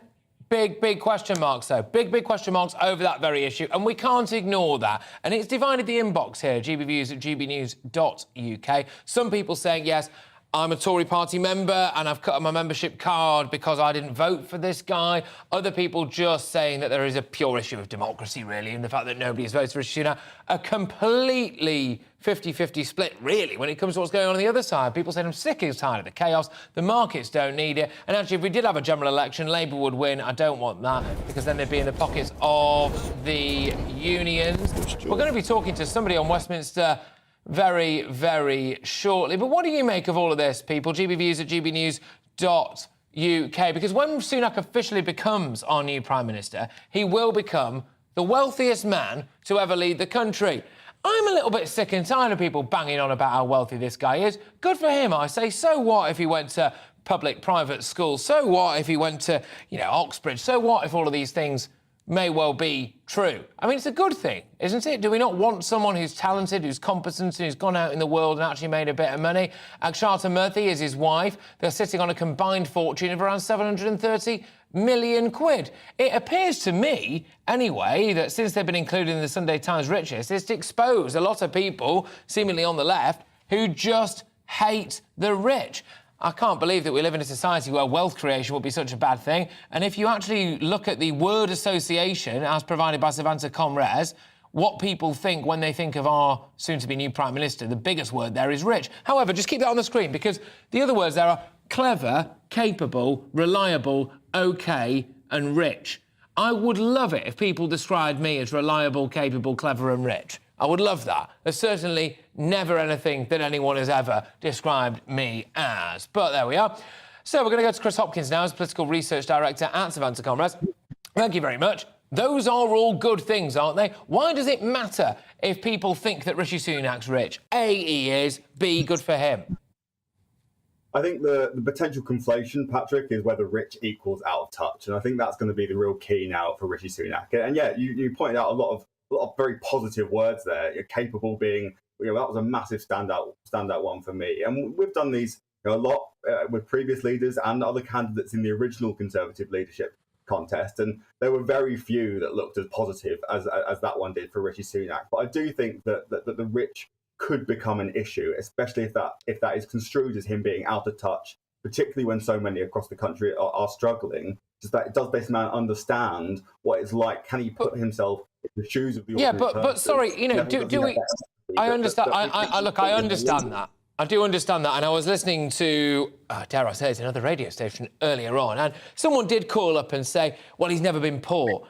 Well, hang on a minute. Look, these days now, you've got to be an ethnic minority who doesn't know what gender is. You've got to have at some point been poor. You've got to, I mean, goodness gracious me, all these boxes that you've got to tick. I mean, he can't help A, what he was born into, or B, what he's earned. Do you think that now people, hate money and hate wealth in this country? I don't think that's the case at all, but I do think that that people do want to see a little bit of themselves in their politicians. I think that's possibly why Rishi Sunak's ethnicity is brought up, because representation matters, and ultimately there aren't that many normal working class people like you and I, Patrick, in Parliament, and I think that possibly does matter.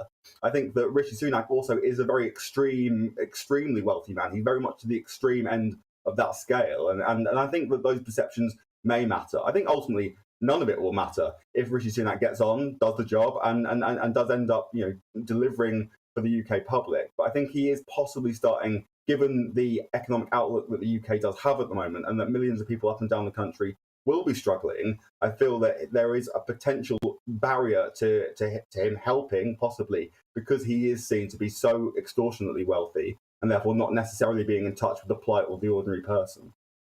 I could argue, though, that realistically, a man of his wealth, A, doesn't need to work, and B, if he does work, he could get a much better paid job in the city somewhere. He could probably buy most of the city. He's wealthier, as it turns out, than the king. So he doesn't really need to be Prime Minister. In some ways, the implication could be that he cares more about politics. Or is there the whiff of someone power hungry here, do you think?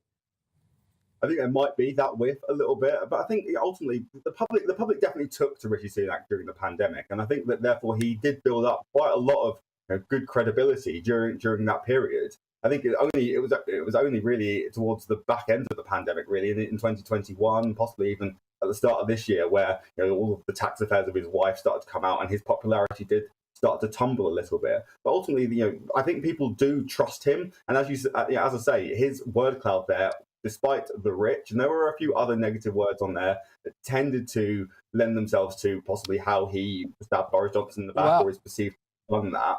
But I still think the fact that capable was on there, the fact that good was on there, the fact that even okay was on there and was as big as it was, is a pretty good start for a new prime minister. And I think you should be pretty pleased, given what it would have looked like had it been Boris Johnson or Penny Mordaunt. At the risk of doing a full 180 here, I do want to put this to you, which is that he was a banker, a big banker. And a lot of people are concerned now that the market stooges are taking control. Jeremy Hunt, wealthy chap, corporate man. Grant Shapps, frankly, looks like a massive banker, doesn't he? And then you've got Rishi Sunak as well, who quite literally used to be a massive banker, taking charge of our country, seemingly unelected. Rishi Sunak in the past calling for things like, digital currencies, etc. It does look a little bit like the grey men in suits have taken charge. Can you understand why people might think that? Yeah, I think there's definitely going to be an element of that. I think ultimately the cabinet is probably going to look quite different to what it did under Liz Truss. But I think the key really, I think for Rishi Sunak is to almost do the opposite of what Liz Truss did in terms of forming her cabinet and her closest allies. Liz Truss she only really gave jobs in her cabinet to people that outwardly supported her. And I think that ultimately the voters at the next election, no matter what happens with the economy over the next year and a half or 2 years, whenever the next election is, they're not going to vote for a divided party. And I think Rishi Sunak really does have to do quite a lot now to unite the party and maybe bring into cabinet some people that didn't necessarily agree with him or didn't support him at the outset of this leadership campaign. Well, the cabinet side of things is going to be emerging, one would imagine, either overnight or into tomorrow. Chris, thank you very much. Chris Hopkins there, Political Research Director at Savanta.com. Res, just addressing that issue, even though I don't really think it is an issue, the fact that Rishi Sunak is fabulously wealthy. I don't know, do you think it matters, actually? Do you think wealth creation is a bad thing? Or do you think that wealth and who he worked for in the past implies that he has certain connections that we don't want near the top of power? One thing I will say, though, that is looming large around the corner for Rishi Sunak is reaping what he sowed during the pandemic. A lot of people didn't like a lot of those lockdown policies. He was in charge of our economy during that time, and we're going to be paying that off for a long time. Will that come back to bite him? But Secretary of State for Digital, Culture, Media and Sport, Michelle Donelan, joins me now. Thank you very much. Great to have you on the show. Can I just very quickly get an update on who you backed? Did you back Rishi? I did indeed. I was one of the first cabinet ministers to support him when Liz Truss made the decision to step down. I think it's in the best interest not only of the party but fundamentally of the country that we now unite behind him. We go forward, we get on with delivery and we help people through these really challenging times. Has he got the bottle to face down the unions? Because at some point he's going to have to. I think Rishi's got the bottle to do many things. We're going to face some tough challenges. Nobody has been shy in acknowledging that, including Rishi himself. But his top priority, and the top priority of all Conservative members of Parliament, will be supporting people through this winter. And as I said, delivering on that manifesto, but acknowledging that things will be difficult. It will require some tough decisions, and it will require some strength, which I've seen Rishi display as I've worked with him over the years, including around the cabinet table. Can you understand why some Conservative Party members, many Conservative Party members at the moment, are disillusioned with your party? They, in fact, did vote for Rishi Sunak. They just voted for him to not be in charge, and now he is. Well, look, I can understand that many people, not just Conservative Party members, but the ordinary people, are disillusioned at the moment with politics. And it's our job now to regain their trust, to prove that we have their best interests at heart, to deliver for them, and to put their priorities first. And when I spoke to Rishi over the weekend, that was certainly at the heart of what he wants to do and at the heart of what he will do. And I believe very strongly that you'll see that over the coming weeks and months. Party members will see that. But most importantly, the general public will see that too. Are they going to see any flights to Rwanda take off or boats in the Channel being turned back, though? Because, yes, the economy is a massive issue and one he has to get right. But you speak to a lot of Conservative Party members and a lot of people in the Red Wall, they care more about immigration. Well, that's just one example of the things that we had in our manifesto, getting control of immigration. In fact, during the leadership campaign in the summer, Rishi spoke very clearly on this matter, that it does need to be a priority, that we do need to regain control of it. In fact, he supported the Rwanda policy then. He still does now. This will not be a government that is only dealing with the economic challenges, but also delivering on all fronts. And I know Rishi Sunak is going to do that, and you'll see that as we move forward together. Important that he's a Brexiteer. Well, he is absolutely committed to Brexit, which he's made very clear, and he originally voted for Brexit. But I do think we need to get out of this rhetoric of Remainers and Brexiteers. You know, that referendum has happened. The British public voted to leave the European Union. We've left the European Union. We now need to be truly seizing those opportunities from leaving the European Union, which we can do across government. In fact, you know, just a few weeks ago, I was talking about the benefits that we can gain in terms of data from having left the European Union. Today I heard Rishi speak both in the Commons but also the Conservative Party, and he did mention again the need to make sure that we are truly benefiting and seeking out those gains from leaving the European Union. Now, in your role as Secretary of State for Digital Culture, Media and Sport, Michelle, I'm quite keen to get your take on the fact that BBC presenter Martine Croxall has been taken off air following her gleeful reaction to Boris Johnson pulling out of the Tory leadership race. Would you like your new boss, Rishi Sunak, to get rid of the BBC licence fee? Well, first of all, I think there are two different issues. I think impartiality of the BBC is absolutely important. I know that they're focused on it, but as a Secretary of State, it's one of my focuses as well, to make sure that the BBC is impartial. It does have a duty to its viewers to make sure that it is. And I'm glad that they have taken the decision that they've taken on that. In terms of the licence fee, you know, we have promised a review on that, because I do think it is, in many ways, a model that is not going to serve the BBC well in the long term. The BBC does an amazing job for the British public. We saw that when the Queen passed. We've seen that at other moments in time where we're reminded of why the BBC is so special. So I think we've got a duty to make sure that we can fund it and it can be sustainable in the long term, but in a fair way, in a way that gives the British public the choice that they deserve. Is there any significance whatsoever to the fact that Rishi Sunak is not white? He's the first ethnic minority Prime Minister. People didn't vote for him because he wasn't white. They equally didn't vote for him. The reverse of that, did not vote for him because of that. The important thing here is that he is the person that has the ability, the expertise, and is going to unite the Conservative Party so that we can get on with delivering for the British public.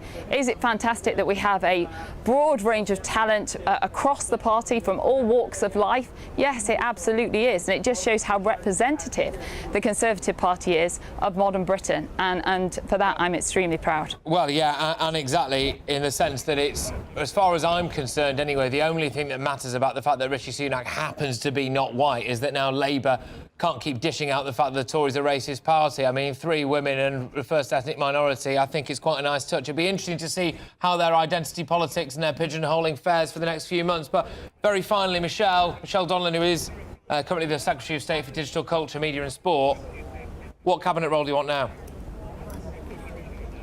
Well, that's not my decision, as you know.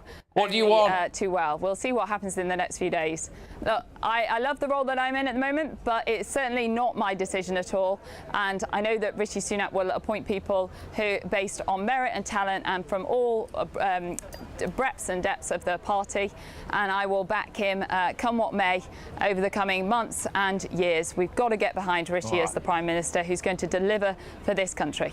All right, Michelle, thank you very much. I enjoyed that. Michelle